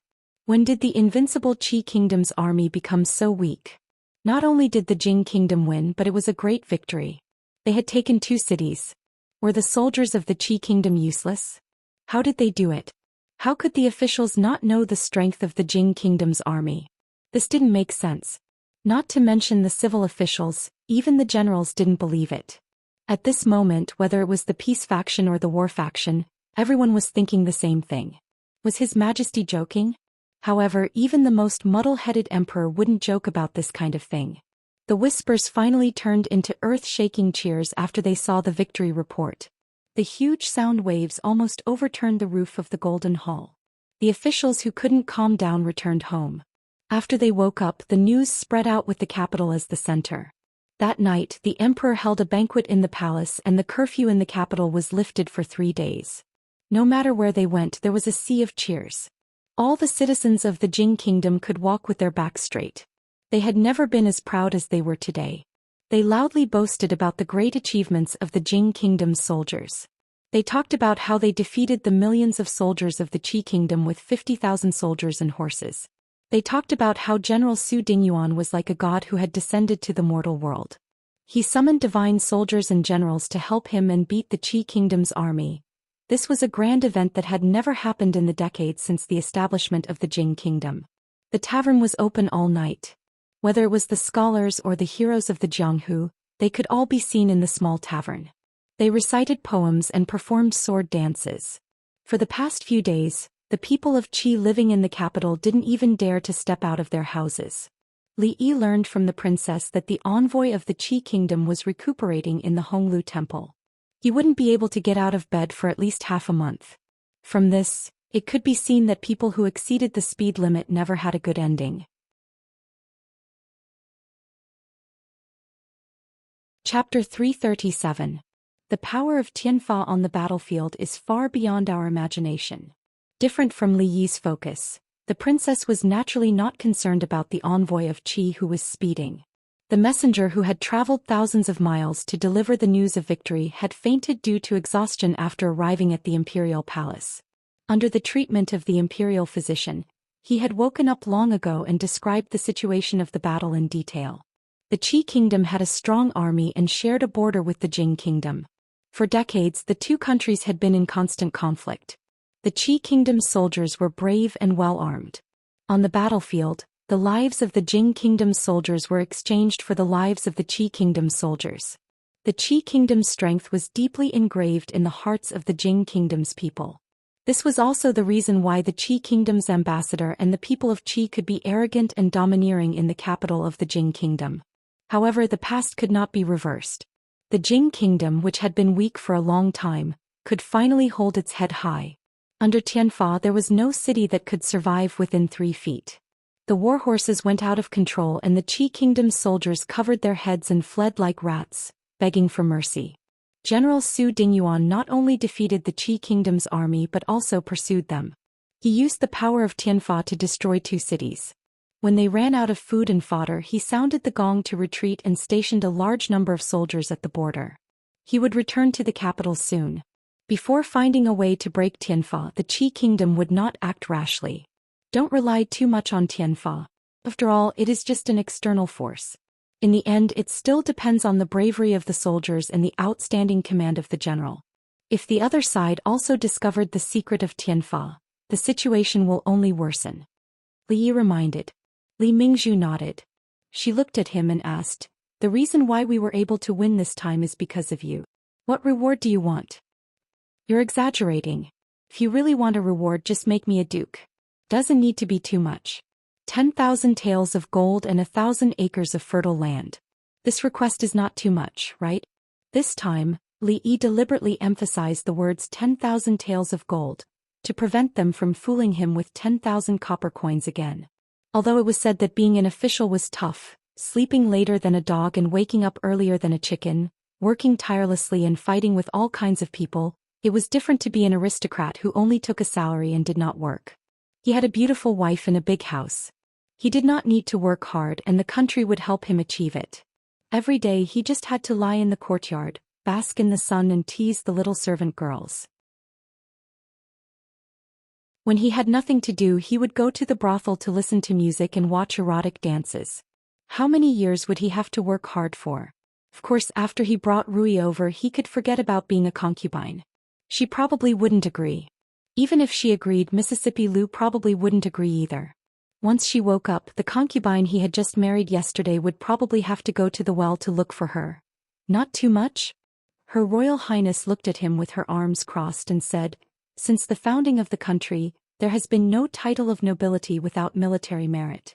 It is as difficult as ascending to heaven to get the title of a county baron. How many dukes are there in the country now? 10,000 taels of gold and 100,000 taels of silver. Do you know how much money was spent on this expedition? If I reward you 2 more times, the national treasury will be empty. As for the 1,000 acres of fertile land, the perpetual farmland of a prince is only 10,000 acres. Do you think you can compare with 10 princes?" Li Yi looked at her with contempt. She was the one who took the initiative to ask him what reward he wanted. It seemed that she could not even satisfy one of them. How could she still pretend to be generous? Forget it. They can reward me however they want. I'd better watch Li Xian fly a kite. Li Xian was getting more and more playful. He had invited several machine masters to participate in the development of the glider. In just a few days, the glider had been modified to the point that even Li Yi himself couldn't understand it. "Definitely don't think about becoming a duke. As a small county lieutenant without any title, it's impossible for him to become a first-class duke in a single step. Don't even think about 10,000 taels of gold. Even if father agrees, the court officials won't agree. 1,000 acres of fertile land is also a dream. How can there be so much fertile land to reward you? Li rolled his eyes at Her Royal Highness who had followed him here. If he doesn't want to give it, then he doesn't want to give it. Is there a need to ridicule him like this? However, all your contributions are not small. Father is clear about rewards and punishments. He will definitely not treat you unfairly. You should be more serious. Don't always think about fooling around with him. Seeing Li Yi's absent-minded look, Emmingzi frowned and said. Li Xian showed that he had been implicated even though he was not doing anything. He walked over and said discontentedly, "What do you mean by fooling around with me? I'm also sharing Uncle Emperor's worries. Think about it. If they could fly higher, wouldn't they be the best spies on the battlefield? How many soldiers, horses, provisions and fodder does the enemy have? How many routes they are divided into, how the terrain is and where the ambush is? Wouldn't it be clear at a glance?" In order to prove that he was not fooling around with him, Li Yi added, "Think about it. If our people fly above the enemy and throw down all the heavenly punishment they carry, what will happen?" In his lifetime, Li Xian's creation of the most primitive bomber was something to look forward to. As long as something beneficial to the country was mentioned, Her Royal Highness would immediately become serious. She looked at the guard who could already fly over the treetops thoughtfully. "Your Majesty, the envoy of the Qi Kingdom has recuperated in the office of the Grand Herald for a few days. After presenting the memorial, he is ready to leave the capital." Emperor Jing did not seem to hear Changda's words. He played with a clay pot without a fuse in his hand and said, "It's a pity that I didn't see the Jing Kingdom's soldiers defeat the Qi Kingdom's army with my own eyes." Subject Su's contributions in this battle cannot go unnoticed. He will be conferred the title of Great General who supports the kingdom. When the army returns, I will personally come out to welcome them and reward them. A rare smile appeared on Changda's dead face. This victory was of great significance to the Jing Kingdom. His Majesty's long-cherished wish was to make the Jing Kingdom stronger in his lifetime so that it would no longer be bullied by foreign countries. Now he had finally taken the most important step. With this battle, His Majesty's prestige would increase greatly. It would be enough to shut the mouths of countless people in the imperial court. Subject Yen reported today that the appearance of horseshoes has reduced the cost of horses by more than 60%. The Ministry of Justice has also submitted an official document, intending to vigorously implement the law of interrogation in Anxi County. If this law can be implemented in all counties, it will reduce many cruel officials. The Imperial Physicians Bureau has jointly submitted a petition to claim credit for Anxi County Lieutenant Li Yi. His cardiopulmonary resuscitation and suturing of wounds have made great contributions and can save countless lives. They are even more useful on the battlefield. In the battle with the Qi Kingdom, if not for his heavenly punishment, we would probably still have lost, let alone seize the city and expand the territory. Emperor Jing muttered to himself. One by one he was very familiar with the things that Li Yi had done in the past 6 months. I can see that he is an unexpected soldier. In terms of governing the country, most people in the imperial court are better than him. However, no one can replace what he can do. The smile on Changda's face deepened. He said, "Today is the 60th birthday of the old mistress of the Li family. That lazy boy can't wait to get as far away from the capital as possible. We must be careful that he doesn't run away." Emperor Jing smiled and said, "I am glad that I went to Qing'an Prefecture that time. Otherwise, how could I have gained so much? Father, father." A clear voice suddenly sounded from the door of the hall. A smiling figure ran in. The 2 guards behind her ran into the hall. They looked terrified and were about to kneel down to ask for forgiveness. Emperor Jing waved his hand and said, "That's enough. You can leave." Then he turned his head to look at the little girl in palace attire and asked, "Xianing, why are you free to come to father's place today?" "I just came to see father." The little girl giggled and skipped over.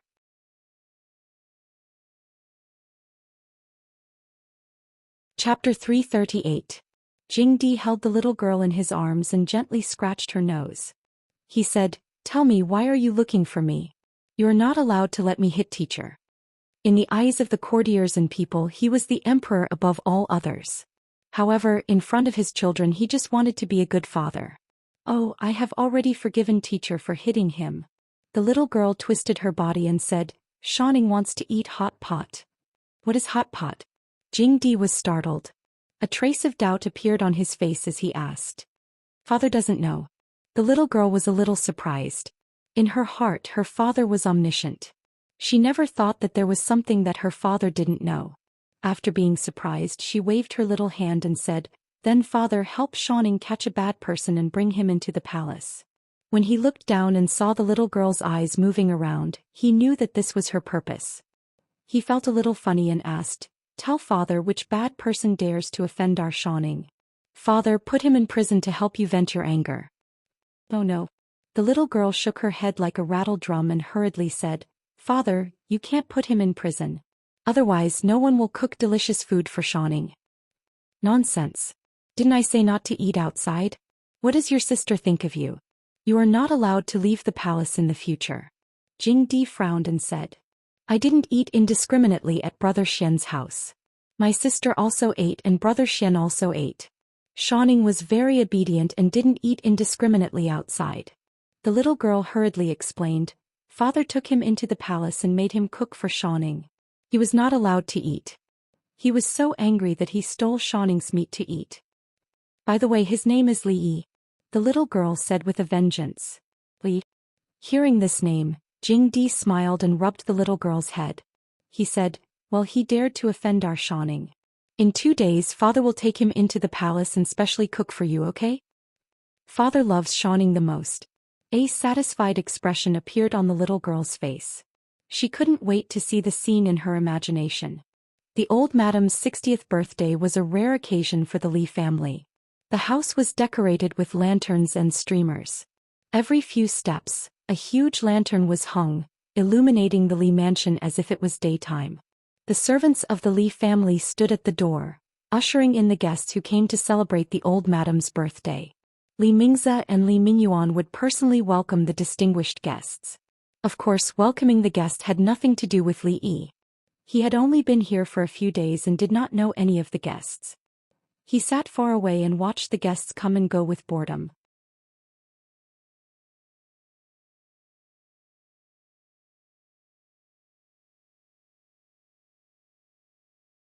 "No, let me memorize a little more.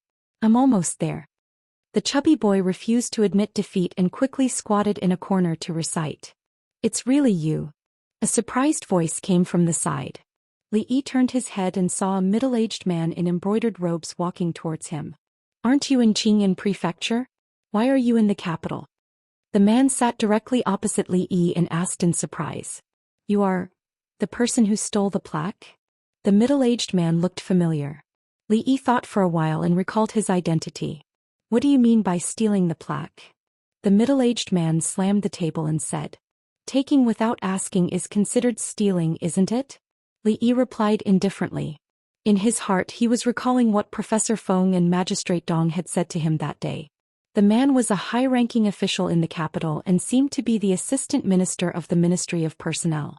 There were 2 assistant ministers in the Ministry of Personnel, and one of them was Li Mingze, his second uncle. This Sir Yan in front of him should be the right assistant minister of the Ministry of Personnel. Thinking about it this way, it was not surprising that he came to the old madam's birthday banquet. "Didn't I tell you when I took it?" Li Yi had nothing to say in response to the assistant minister's bold and confident words. "That was indeed not stealing but robbing. Why are you in the Li family? Oh right, your surname is also Li. Are you a distant relative of the Li family and are you here to celebrate the old madam's birthday? That can't be right. I've never heard of the Li family having any distant relatives in Qingyan Prefecture." The middle-aged man was obviously unwilling to argue with Li Yi about whether it was stealing or robbing. He looked him up and down and asked in confusion, Qingyan Prefecture, your name is Li Yi." After looking Li Yi up and down, the middle-aged man suddenly realized something and revealed a surprised expression. "You are Li Minggen's son."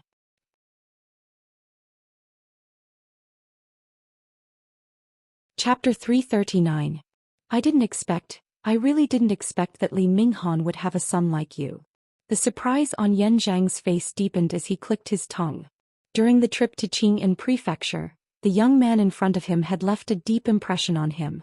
It wasn't just because of his amazing attainments in calligraphy and painting. After that day, driven by curiosity, he learned more about him from his old friend Dong Wenyun.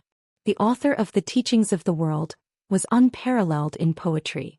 His line "Love the upper floors" made countless scholars blush and reformed torture methods. Of course, Yan Zhang still loved his semi-cursive script the most. He copied the 3 words on the plaque day and night and could now emit 80 to 90% of its charm. Last time he didn't ask Li Yi for advice because of his pride. After returning to the capital, he regretted his pride greatly. What was pride compared to the improvement of calligraphy? Yan Zhang hadn't expected to meet him again at the Li clan. His heart itched, and when he saw the wine cup on the table, his eyes lit up. He poured some wine into the cup, and using a piece of paper as a pen, he wrote 3 words on the table with his finger. He raised his head to look at Li Yi and asked, "How is it?" Li Yi lowered his head and saw the 3 words, "County Magistrate Li," that hadn't dried yet. He wrote them in a natural and elegant manner, faintly resembling the style of the sage of calligraphy, Wang Shiji.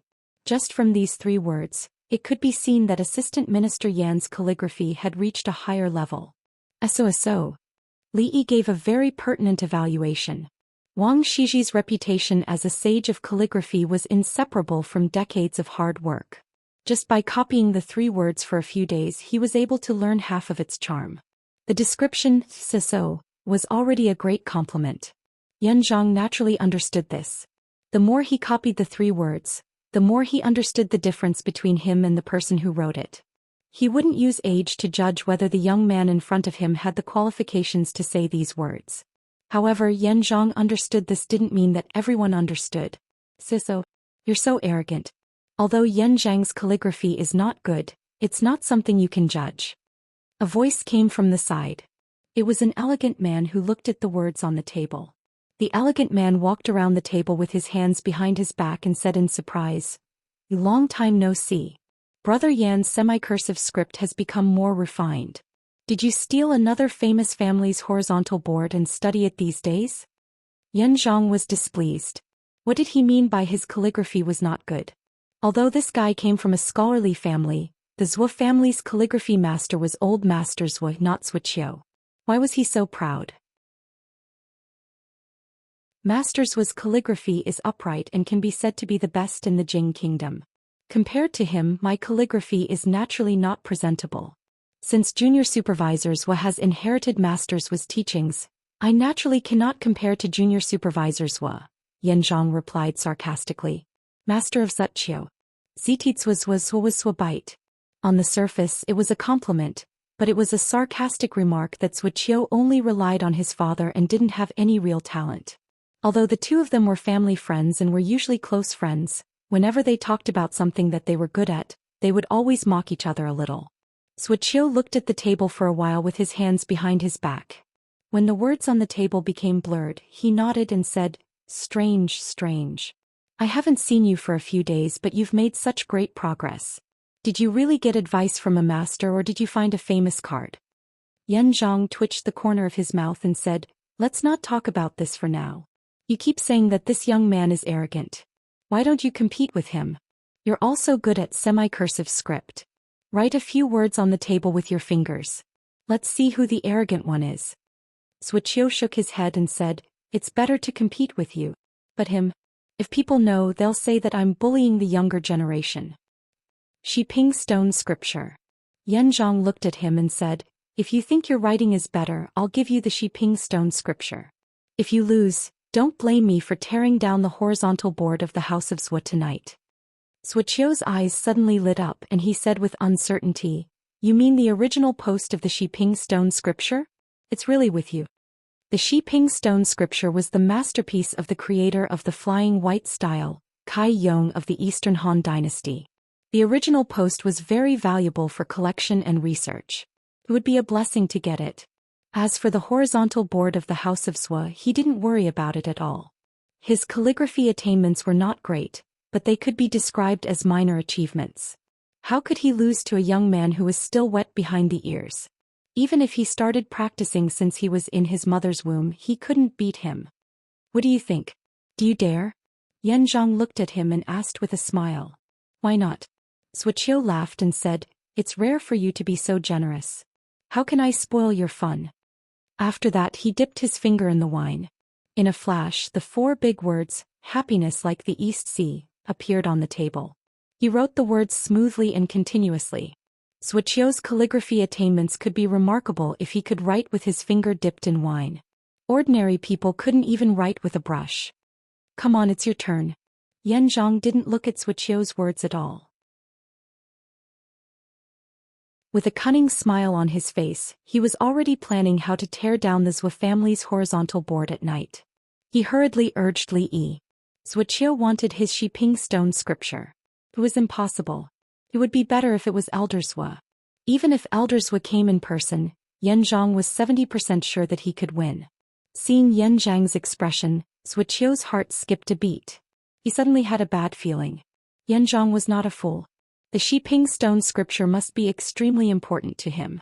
How could he give it away for free? Could it be that he was really sure that he could win? Turning to look at the young man again, Zhu shook his head and suppressed this unrealistic idea. I'm not interested. Li Yi glanced at the words on the table and said, shaking his head. The Xiping stone scripture and the Zhou family's horizontal board had nothing to do with him. This assistant minister Yan has a good plan. He's treating me as a tool. Are they familiar with each other? Tearing down someone else's horizontal board is no different from slapping him in the face. This is a great feud. Yanzhang's expression froze. He hurriedly grabbed Zhu's arm and said, I owe you one. Li Yi thought, last time when I snatched the horizontal board I already owed him a favor, but he didn't take it seriously. Obviously the assistant minister's favor is worthless. However, Li Yi didn't want to be pestered by him. He casually dipped his finger into the wine and drew 2 words on the table. He was ready to leave this troublesome place and let them catch up. Haha, is this what you're relying on? Seeing the messy handwriting on the table, Zhu was stunned at first. Then he smiled and patted Yanzhang's shoulder. He said, Brother Yan, tomorrow morning I'll send someone to your mansion to get the Xiping stone scripture. Yanzhang didn't expect that Li Yi wouldn't give him face at all. He was a little anxious and grabbed Li Yi's arm tightly. Write it carefully. If you win, you can make a request of me as long as it's not too much. Stop it, second young Master Yan, what are you doing? Just as Yanzhang shook Li Yi's arm violently, a delicate voice suddenly came from not far away.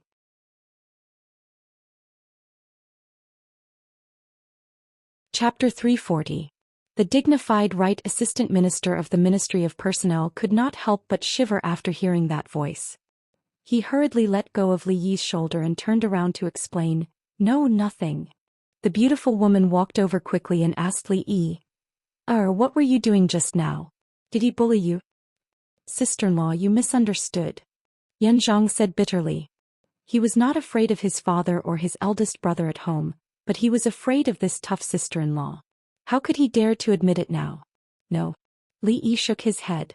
He had only heard that his aunt's husband's surname was Yan, but he did not expect it to be this Yan family. The woman looked at Yanzhang suspiciously and then said to Li Yi, In a quarter of an hour, bring Ying Kai to the hall to celebrate old madam's birthday with a few juniors. Got it. Li Yi nodded as he glanced at the little fatty who was still mumbling in the corner. Seeing his sister-in-law leave, Yanzhang heaved a sigh of relief in his heart. He turned to look at Li Yi and said, Even if it's not for my sake, for the sake of sister-in-law, let that arrogant person know that there is always someone better out there. How about that? Li Yi thought for a moment. Looking at the almost dry handwriting on the table, he wet his fingertip and wrote longevity as long as the South Mountain, next to fortune as vast as the East Sea. He wiped his hands, walked to the little fatty and said, Let's go. How about it? Do you still want the accelerating peace stone scripture? Yanzhang said proudly when he saw Zhuo staring at the handwriting on the table in a daze. Zhuo opened his mouth but could not say that he had won no matter what. The plaque on the Zhou family's gate was important, but so was his face. He wasn't shameless enough to say that he wasn't as skilled as others. I lost. This young man. Where did you find him? Zhuo sighed and looked up at him. Under the temptation of the accelerating peace stone scripture, His normal thinking ability had been affected. After so many years of dealing with Yanzhong, he should have known that a cunning man like Yanzhong would not make a losing deal.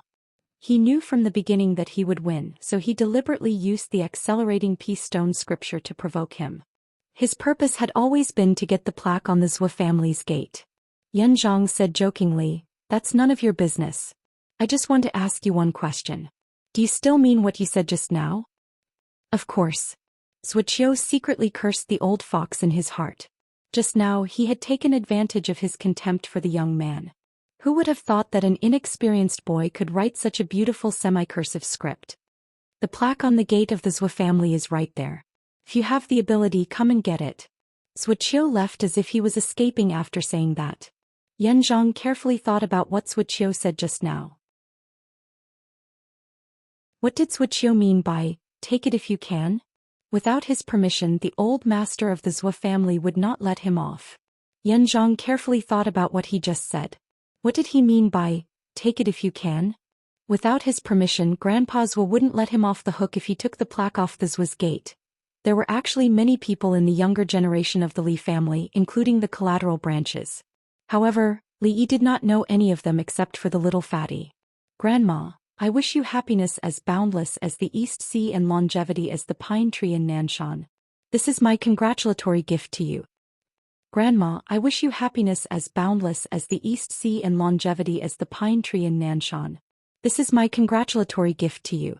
The younger generation stood respectfully at the bottom of the hall according to the order. They repeated the same congratulatory words over and over again. The gifts were not very expensive, so the old lady accepted them all with a smile. In return, she gave a red envelope which might be even more expensive than the gifts from the younger generation. The little fatty was waiting anxiously. According to the order, the main branch was the last to be presented. The problem was that he might forget the poem he had just memorized. The little fatty's mother glanced at him from afar. This child would not tell them about the congratulatory gift for the old lady this year, nor did he ask them to prepare it for her. Even now she did not know what he was going to give the old lady. The little fatty looked anxious. When it was finally his turn, he immediately ran up and said loudly, "I've composed a poem. I'd like to take this opportunity to present it to you, Grandma." The old lady was slightly stunned. Then she smiled and said, "Great, even our Inkai can compose poems. Quick, let me hear it." Everyone in the Li family, including the little fatty's parents, looked surprised. Inkai was famous for not being good at studying. He could not even recognize words. When did he learn to compose poems? The guests all had looks of interest on their faces. Previously, the juniors had only given them some mundane things. Occasionally, they would see something different and that piqued their interest. "This child, what nonsense." Li Mingyuan frowned and said in a low voice. Ignoring the crowd, the little fatty pointed at the old lady and began to shake his head. "This woman is not human." At this point, the voice paused for a moment and a thoughtful expression appeared on his face. After that he didn't continue. "What?" Everyone's expression froze when they heard that. The guests stared at the descendant and the Li family was dumbfounded. "Bastard, what are you talking about?" Seeing that his son's first sentence was disrespectful to the old lady, Li Mingyuan's face darkened and he strode over. The next moment he finally thought of the next sentence. The pondering expression on the little fatty's face disappeared. He pointed at the Li family and said loudly, "All the children and grandchildren are thieves." The guests held back their laughter and the faces of the Li family began to twitch. Li Mingyuan walked over and raised his hand high. He shouted sternly, "Shut up." A few black lines appeared on Li Yi's face. A good poem that could change according to circumstances had been recited by little fatty in such a manner. It could be said that there was no one in the past and no one in the future who could do it. He walked forward helplessly and said, "Third uncle, please wait. I've been listening to Inkai reciting a poem today. The whole poem is this woman is not human, a fairy from the 9 heavens descending to the mortal world. All the children and grandchildren are thieves, stealing the immortal peaches and longevity for their loved ones."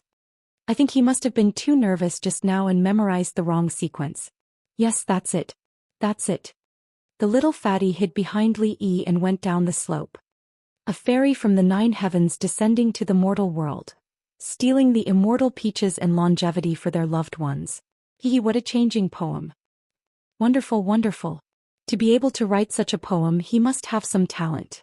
The poem is plain and simple. It's not strange to say that it was written by a child. Everyone present was a high-ranking official and had received higher education. After understanding it, they looked at the little fatty and started chatting with a smile. Li Mingyuan looked at his son with a face full of doubt. He knew his son very well.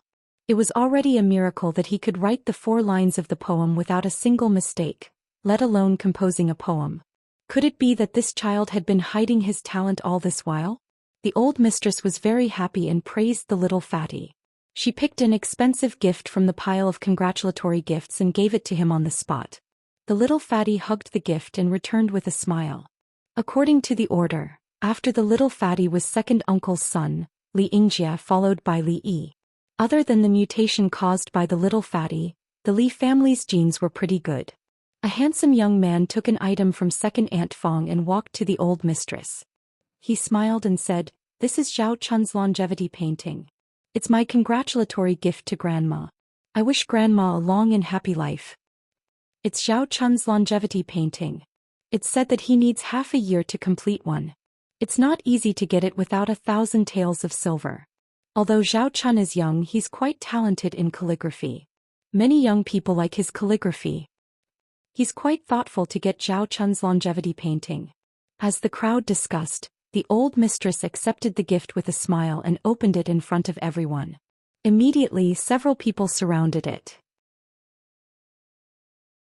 Longevity painting? Li Yi frowned slightly and pondered. What's going on?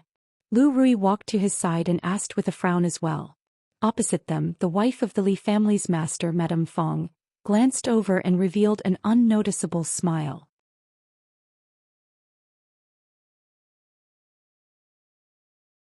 Chapter 341. Second brother, why did you get the longevity painting too? The little fatty had almost been put on the spot. After retreating, he stood obediently by his parents' side. When he saw his second brother presenting the congratulatory gift to his grandmother, he scratched his head and said with some doubt, "What's the matter? What do you mean?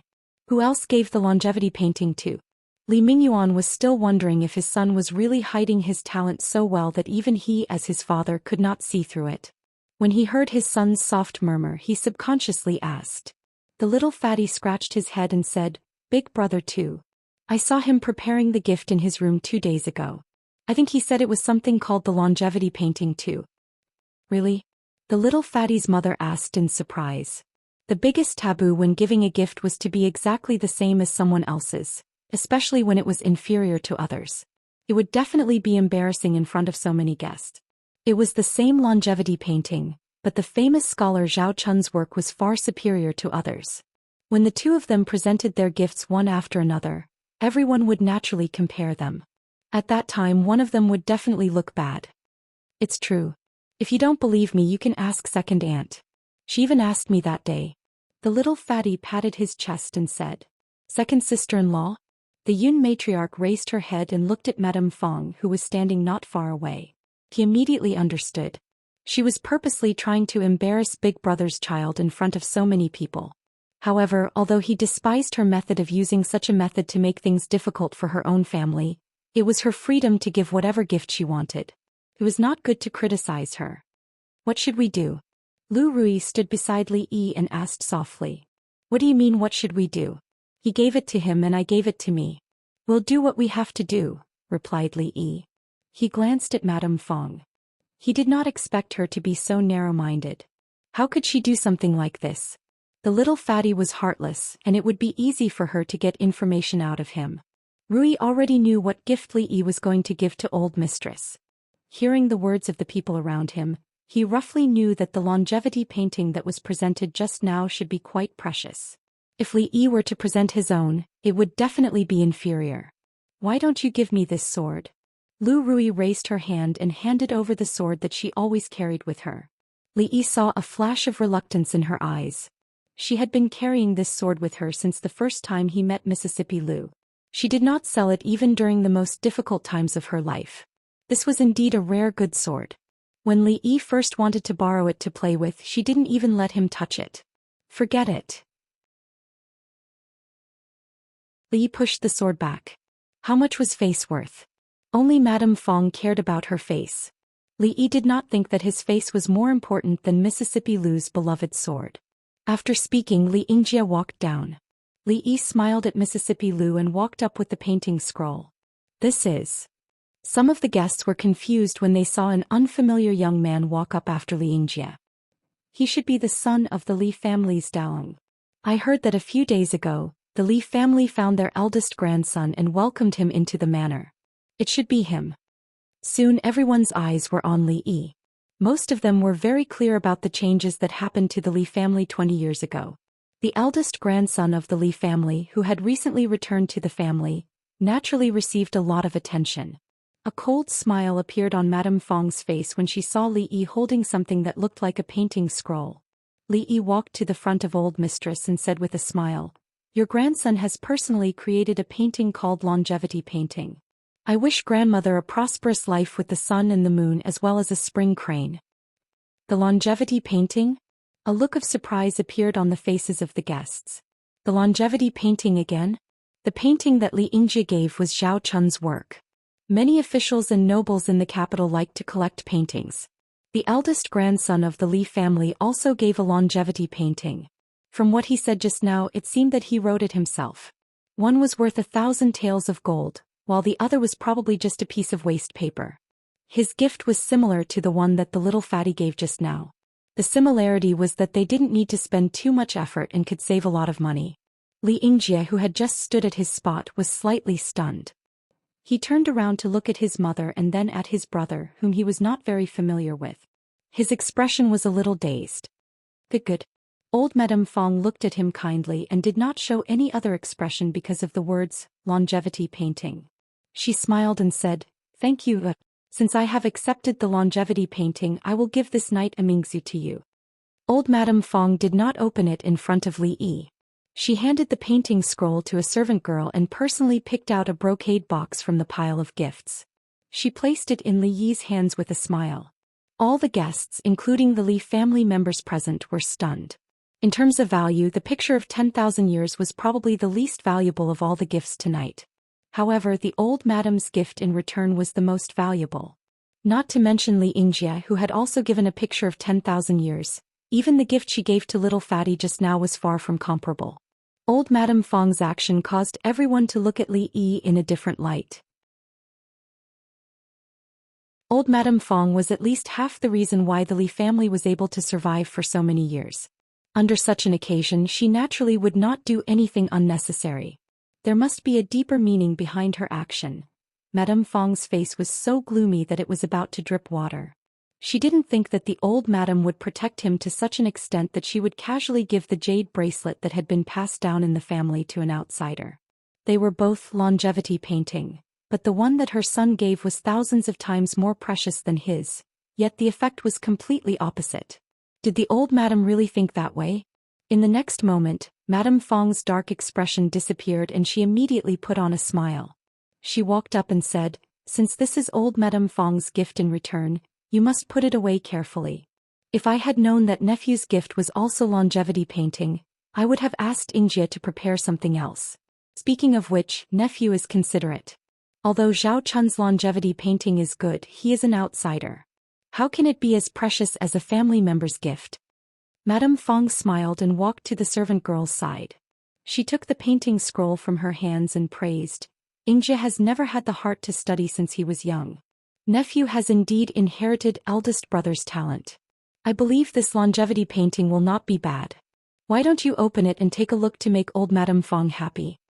As she spoke, she opened the painting scroll and placed it on the table beside her. Old Madame Fong frowned. She wanted to stop her, but it was too late. The guests nearby quickly surrounded them.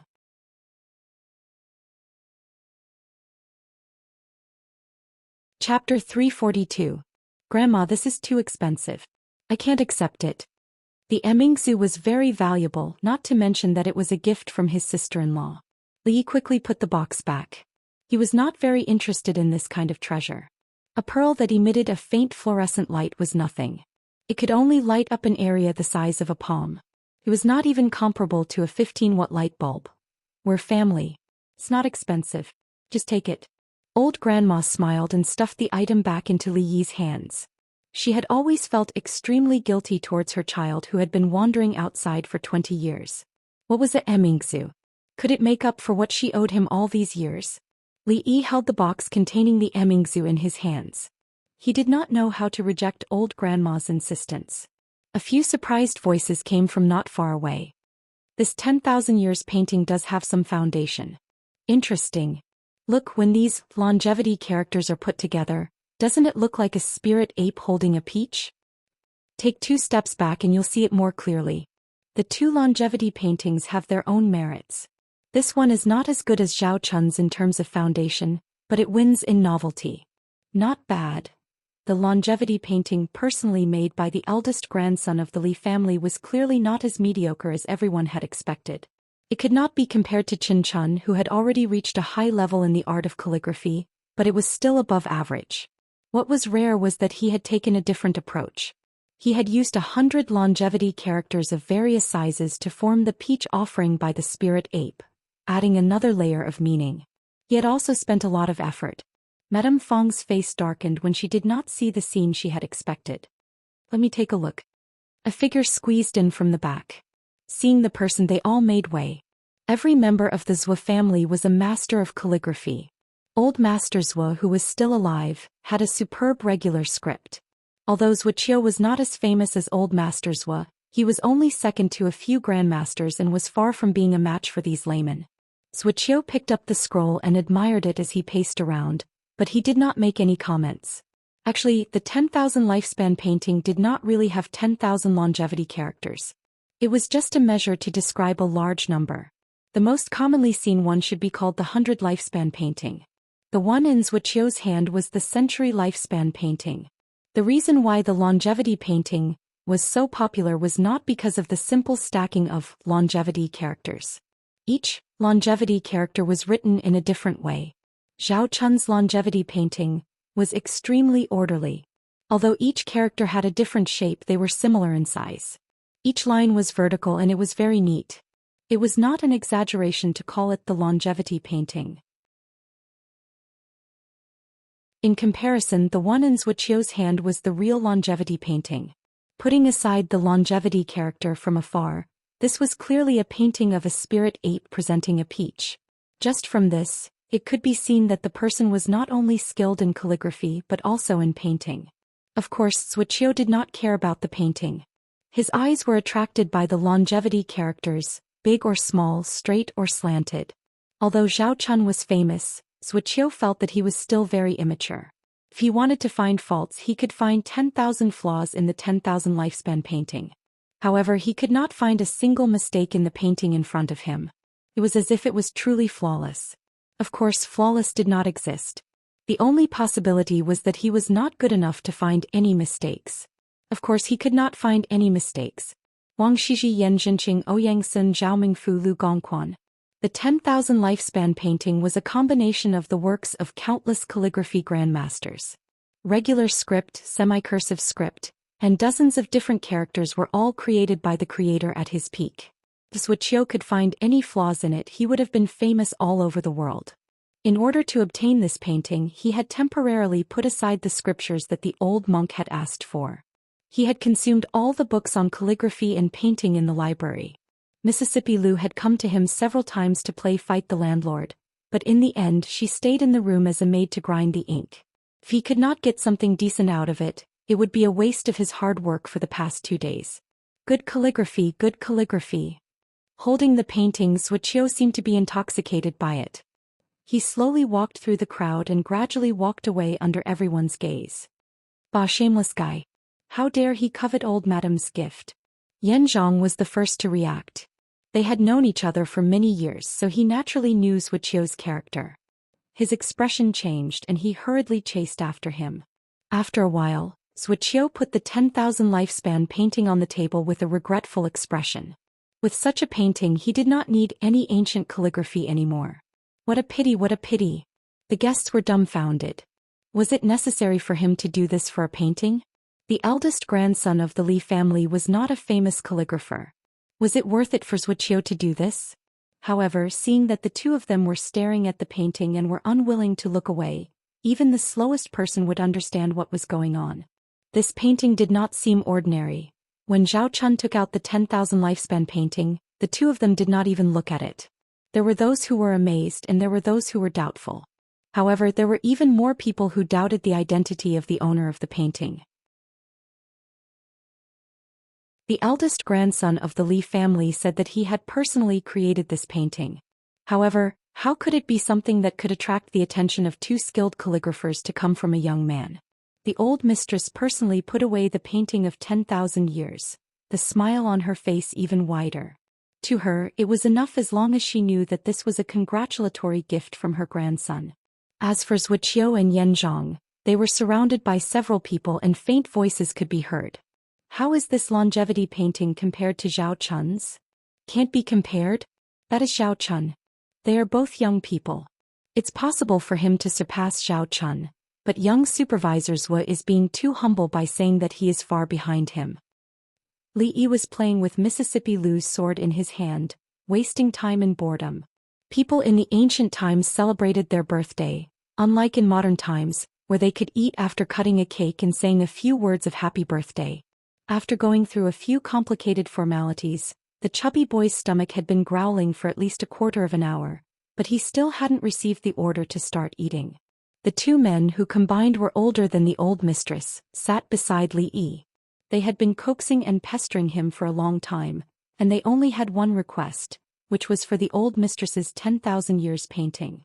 Of course, Li Yi rejected such an unreasonable request without a second thought. Writing this painting was too exhausting, and he had not finished copying the scripture that he had promised the old monk. After the old mistress's birthday banquet, he would be leaving the capital city in a few days, so how would he have the time to write for them?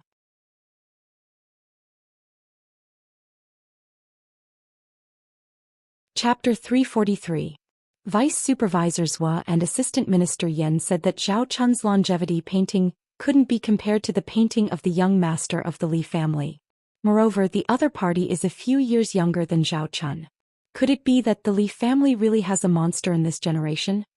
The guests were all amazed when they talked about what had just happened.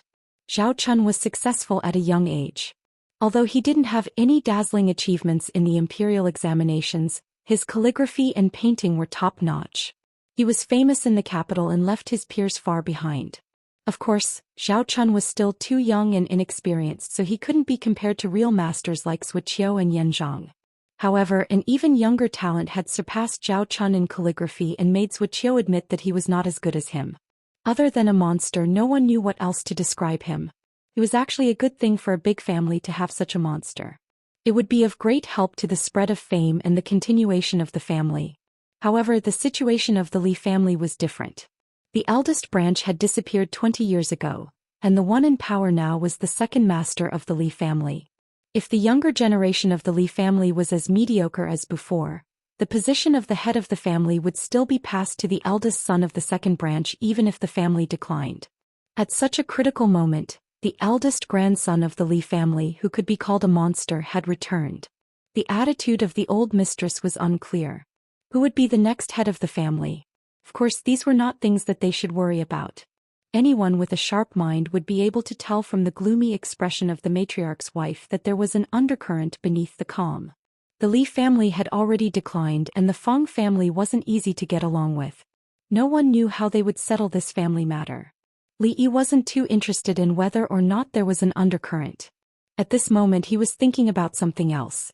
He had made an agreement with the old monk that after the old woman's birthday, someone from the Cold Mountain Temple would go down the mountain to get the scriptures. Xuanzang had gone through 81 difficulties and traveled thousands of miles in order to get the scriptures. He had suffered a lot and suffered a lot. He had been put in a steamer by various ferries and was almost steamed into a bun. Only then did he succeed. The old monk had only been delayed for a few days. It was too easy to get the scriptures. The capital was a place where anything could happen. Just as Li Yi was hesitating about how many days he should drag things out, a huge bald head appeared in his line of sight. At the same time, the surrounding guests also felt that their surroundings seemed to have brightened up. That is, Grandmaster Tan Yin, that's Grandmaster Tan Yin. Why is Master Tan Yin here? Could it be that he is also here to celebrate the old madam's birthday? The sudden appearance of a bald head in a room full of guests was very eye-catching. If this bald head was a famous monk in the capital who had received the royal family's hospitality many times, it would be difficult not to attract attention. There were countless Buddhist believers and there were also many devout believers present. How could they not know Grandmaster Tan Yin of the Cold Mountain Temple? After receiving the servant's report, the old madam did not dare to delay and immediately came to greet him. She first bowed respectfully and then said, "I didn't know that Grandmaster would come and I was not able to welcome you. It is really impolite of me." At this time, Li Mingzi, the master of the Li family, could only stand aside and did not have the right to speak. The old monk had his trademark smile on his face and said, "Madam, you don't have to be so courteous. I have come specially to celebrate your birthday. I don't have anything valuable on me, so I have a small gift. A handwritten copy of the Diamond Sutra is for you." A little monk behind him immediately handed over a simple wooden box. Grandmaster Tan Yin presented it with both hands and personally handed it to the old madam. Not to mention the guests, even the people of the Li clan were flabbergasted when they saw this scene. Grandmaster Tan Yin was a famous monk who usually meditated on Zen and Taoism. It was extremely difficult for ordinary people to meet him. Even the nobles of the royal family had to make an appointment in advance if they wanted to see him. In comparison, the small Li family was really not worth mentioning. But it was such a small Li family that Grandmaster Tan Yin came in person just to celebrate the old madam's birthday. Who dared to say that Grandmaster Tan Yin's handwritten sutra was a small gift? It was a small family. They might even treat it as a family heirloom. "Grandmaster, quickly take a seat." The old madam was also shocked and surprised. She did not dare to be negligent and personally led the old monk to the main seat. The old monk insisted on only sitting next to the old madam. Li Mingyuan tactfully sat at another table. The guests couldn't help glancing over. Except for the Empress Dowager's birthday, Grandmaster Tan Yin was invited. They had never heard of him celebrating anyone's birthday. What did the Li family do? Moreover, it seemed that the Grandmaster had great kindness to the Li family. Although Buddhism never participated in secular affairs, no one would ever look down on them because of this. When the news that Grandmaster Tan Yin had personally celebrated the old madam of the Li family's birthday spread out tomorrow, it would definitely cause a stir in the capital. After Grandmaster Tan Yin took his seat, Li Mingzi immediately ordered the servants behind him, "Hurry up and change all the dishes on this table to vegetarian dishes." "There's no need." Grandmaster Tan Yin smiled and said, "Today is the old madam's birthday. This old monk will send a small gift and meet my young friend. I'll be leaving soon." "Young friend?" Li Mingzi's expression froze. Everyone at the banquet had a puzzled look on their faces. The old monk stood up and gestured for the old madam to ignore him. He walked straight in a certain direction. How could the crowd really ignore him? They all looked in that direction. "Don't be impulsive. Now is not the time." Li Yi hugged Mississippi Lu's sword and refused to let go. If she ran to the old monk to learn martial arts now, the old madam's 60th birthday would be ruined. "Young friend Li Yi," this old monk came uninvited. "I hope you don't blame me." Under everyone's gaze, the old monk walked over slowly and said with a smile. The young novice monk who was following behind the old monk looked up and saw the beautiful woman in front of him. His face suddenly turned pale and a little panic appeared on his face. He hurriedly stood to the other side. "I haven't seen you for a long time, master. You're still as elegant as ever." Li Yi thought about the scripture and said something carelessly. He thought to himself that this old monk was an eminent monk. Why didn't he have any calmness? Wasn't there still 2 days before the deadline to hand in the manuscript? The scripture hasn't been copied yet. "There's no need to worry, master. I'll send someone to deliver it to the temple when the time comes." The old monk smiled and said, "This matter is not urgent. This old monk just feels that young friend has a deep affinity with Buddhism. If there's a chance, it would be interesting to debate with you about Buddhism. Although the Cold Mountain Temple is small, there will always be a place for you." Li Yi didn't know how deep his affinity with Buddhism was. He only knew that if this old monk wanted to debate with him about Buddhism, with the experience of countless predecessors for thousands of years, he would definitely be able to fool the old monk until his worldview collapsed and he started to doubt his life. He might even give up being a monk and there would be one less eminent monk in the world. This was a great sin. No matter how many pagodas he built, it would not be enough to repay the debt. It was better not to do such a sin. Buddhism can't be debated. In terms of Buddhism, Master should find other eminent monks. Li Yi always felt that this old monk also wanted to trick him into becoming a monk. He was too bold. He dared to make Rui a living widow. Even if Rui didn't do it, Mississippi Lu would cut off his bald head and kick it like a ball. When Li Yi and the old monk were discussing whether he had a fate with Buddhism, he didn't realize that the atmosphere around them had become a little strange. Just now he was still curious why Master Tan Yin would personally come to Madame Dowager's birthday with his identity. Now that he saw the master and the young man talking happily, how could he not understand that the two should have known each other for a long time? Madame Dowager celebrated her birthday every year. Why didn't he come even once? It was true that he came to celebrate Madame Dowager's birthday, but his main purpose was probably that young man. Didn't he see that the master just exchanged a few words with Madame Dowager and walked straight over there? He was probably the only person in the entire capital, or even the entire Jing kingdom, who could be called a little friend by Master Tan Yin. Who exactly was the eldest grandson of the Li family?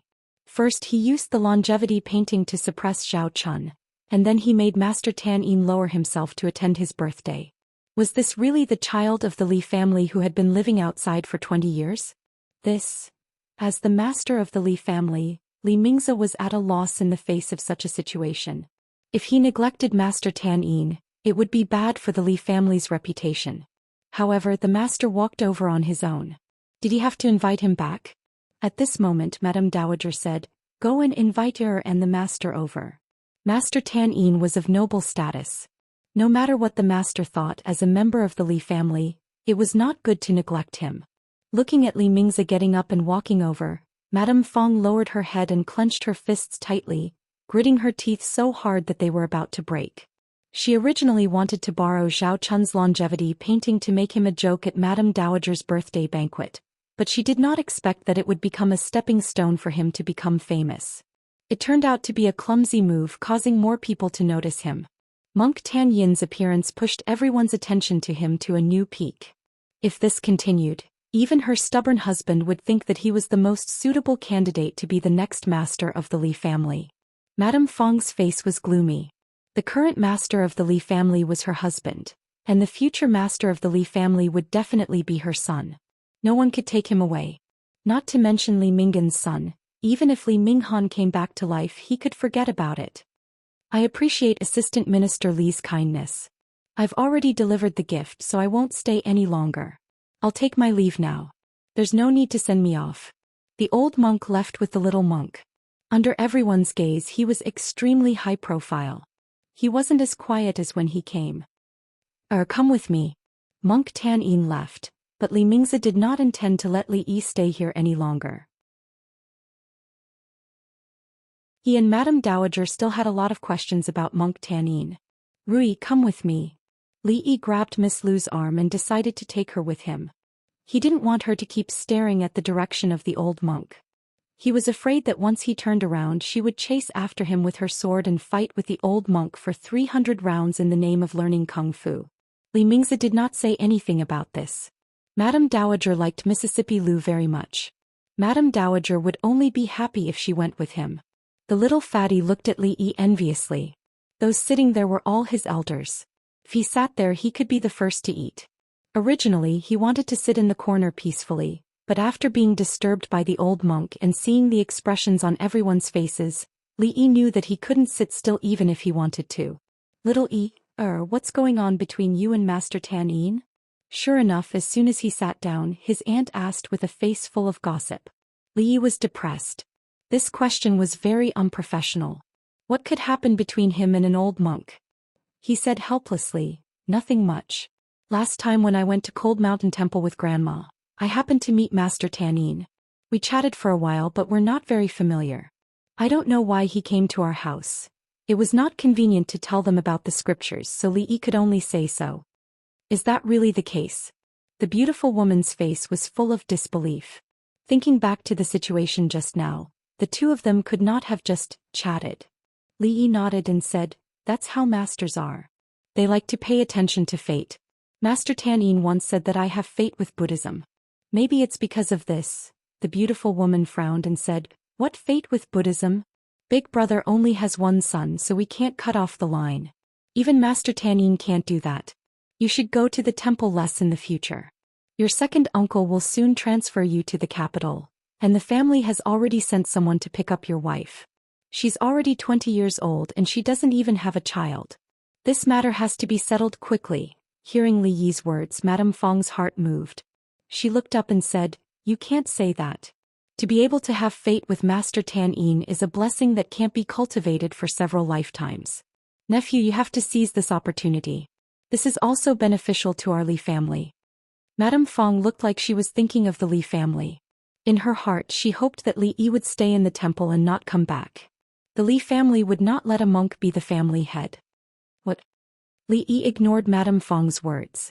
The family had sent someone to Qing'an Prefecture to pick up Rui. When did this happen? How come he didn't know? If Rui came to the capital, what was the point of him going back? Was he going to live with Rui? Aunt Li Anrong looked at Li Yi and said reproachfully, "Look at you. As a granddaughter-in-law, how can I not come for the old madam's 60th birthday? By the time you think about it, it's already too late. The old madam has already sent someone to Qing'an Prefecture. If it weren't for the rain that delayed the journey a few days ago, I'm afraid they would have arrived in the capital by now." Faced with his aunt's accusation, Li Yi was momentarily speechless. What should he say? This time when he came to the capital, he had no intention of staying for long. He just wanted to replace the original owner of this body to come here and have a look. After that, he would go back and have children with Rui. Who would have thought that so many things would happen after he came here? His original plan was completely disrupted. Now that they had picked up Rui, his own plan, what other plan could there be?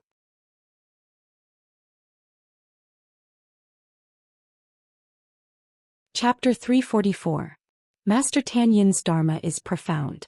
Even Empress Dowager praises him. You must not be disrespectful to him in the future.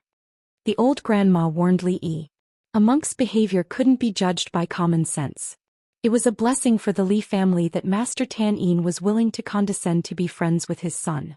He couldn't be arrogant because of this. Otherwise he would be criticized by all his followers. Li Yi could only nod in agreement. The old grandma's words were a little late. She had already been disrespectful. Moreover, Master Tan Yin, who was profound in Dharma, wasn't really above the mortal world. He ate, drank, and pooped like ordinary people. He was just a little smarter and knew how to recite scriptures better than ordinary people. He also had desires. He hadn't finished copying the scriptures he had promised. The old monk wouldn't care about the issue of disrespect. After all, it was not a bad thing to be on good terms with Master Tan Yin. The guests were still present. The old grandma didn't continue to pester them on this matter. The necessary procedures had been completed. It was time to eat. More. Look at how thin you are. The old grandma put food into Mississippi Lou's bowl for her. In the entire Li family, she was the only one who had such an honor. Except for Rui, the table was full of elders. The atmosphere was dull. It was better to sit with the little fatty. It was free and lively. She only took 2 mouthfuls of food on the plate in front of her. A steward of the Li family hurried over and whispered a few words in second Uncle Li Ming's ear. The Crown Prince of Prince Ning sent someone to congratulate the old grandma on her birthday? Li Mingzi stood up from his seat looking surprised. Cough. Li Yi almost spat out a mouthful of tea. He also choked. He turned around and coughed hard. What Crown Prince? The old grandma put down her chopsticks and asked. Li Mingzi's face was full of confusion. He said, the Crown Prince of Prince Ning, the supervisor of Jiangyi province appointed by His Majesty a few days ago. He sent someone to congratulate you. The guests at the next table stopped what they were doing. Ning Wang was the younger brother of the current emperor and the most powerful Wang Yi in the Jing kingdom. His fief was only slightly inferior to the capital, Qing'an Fu. It was enough to show how much importance the emperor placed on him. A few days ago, the Crown Prince of Ningwang had married the daughter of the Wang family as his consort. The Wang family had been around for hundreds of years, and had gone through many dynasties to remain standing. They had a deep foundation and were one of the most powerful and wealthy families in the entire Jing country. With such a background, the Crown Prince had actually sent someone to celebrate the birthday of the old woman of the Li family? Could it be that the Li family and Ningwang Fu also had relations? Everyone had their own guesses, but they didn't know that the head of the Li family, Li Mingze, was also full of doubts. He didn't dare to delay and personally went out to welcome them. A few black lines appeared on Li Yi's forehead. What was this fellow Li Xian trying to do? Did he think that this old man's birthday wasn't big enough? The only good thing was that he didn't come in person. Otherwise, he didn't know how many more interrogations he would have to face after the birthday. The Crown Prince's mansion sent a steward, which could be considered as giving enough face to the Li family. Many people were wondering who he was and why Li Mingze had to personally welcome him. Just when the steward's attitude was obviously respectful, news came from the other side. It's the Crown Prince of Prince Ning. How could the Li family? Although the Crown Prince of Prince Ning had not been in the public sight for long, the things related to him had left a deep impression on everyone. He married the daughter of the Wang family, was appointed as the supervisor of Jiangyi province, and accused Qin Yu of favoritism, causing him to be banished to another province.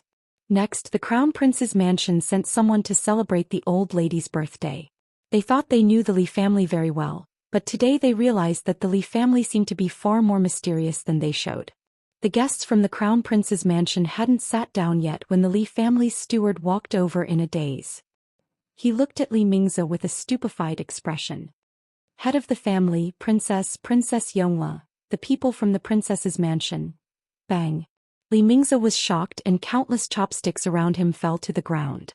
Princess Yongla, the only daughter of the emperor and the queen, the eldest princess of the Jing kingdom, had been doted on since she was a child.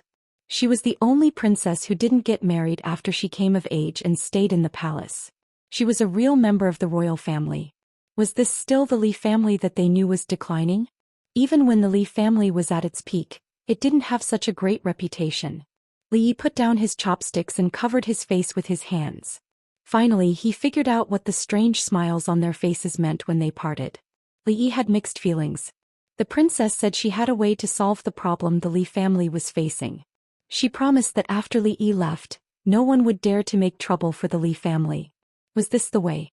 The Li family's trouble was much smaller. The Crown Prince and the princess sent gifts on the birthday of the old Li family, which was a very obvious signal for outsiders. The Li family was protected by the Crown Prince and the princess. Whoever wanted to make trouble for the Li family had to think about whether they could afford to offend such a powerful force at the same time. After the birthday banquet, the task of explaining to the whole family fell on him. The people from the Crown Prince's mansion and the princess's mansion came together. Even the old grandma couldn't sit still. When did the Li family have a relationship with them? Not only the guests were curious, but even the old grandma was very curious. This shocked them even more than Master Tanyin. You two, I wonder if the Crown Prince and the princess. The two people from the Crown Prince's mansion and the princess's mansion obviously had an appointment. Li Mingze looked at them, but he was interrupted by the young man from the princess's mansion before he could finish his words. We're just following orders. The two princes have told us not to disturb the old grandma's birthday banquet. Assistant Minister Li and the old grandma don't need to mind us. The confusion and surprise in Li Mingze's heart were about to reach the peak. Master Tan Yin, the Crown Prince of Prince Ning, and Princess Yongla, these three people had no connection with the Li family, but they all appeared tonight. What's more, they acted in unison. They only sent gifts and told him not to mind. How could he not mind? Among these people, which one of them could be offended by the Li family? Li, can I have a word with you? Just when Li Mingze was at a loss, he saw the man from the princess's mansion step forward and speak to a young man behind the crowd. Li Mingze looked back at Li Yi, then at the two people in front of him. After a short moment of surprise, a trace of understanding suddenly appeared on his face. Second uncle, grandma, I'm leaving for a while, Li Yi said awkwardly and walked towards a secluded corner. The steward of the crown prince's mansion and the man from the princess's mansion all followed. There are still many things we don't know about him," the old grandma murmured as she watched the three people leave. Seeing this scene, everything that happened tonight could be explained. Master Tan Yin, the crown prince of Prince Ning, and Princess Yongle. These people clearly had no connection with the Li family. Why did they appear at her birthday banquet? She knew too little about this grandson whom she had met for the first time in 20 years. You're tuning in to the Zhou Xian's Legacy YouTube channel. Don't forget to subscribe and join us on this journey to catch the most captivating stories.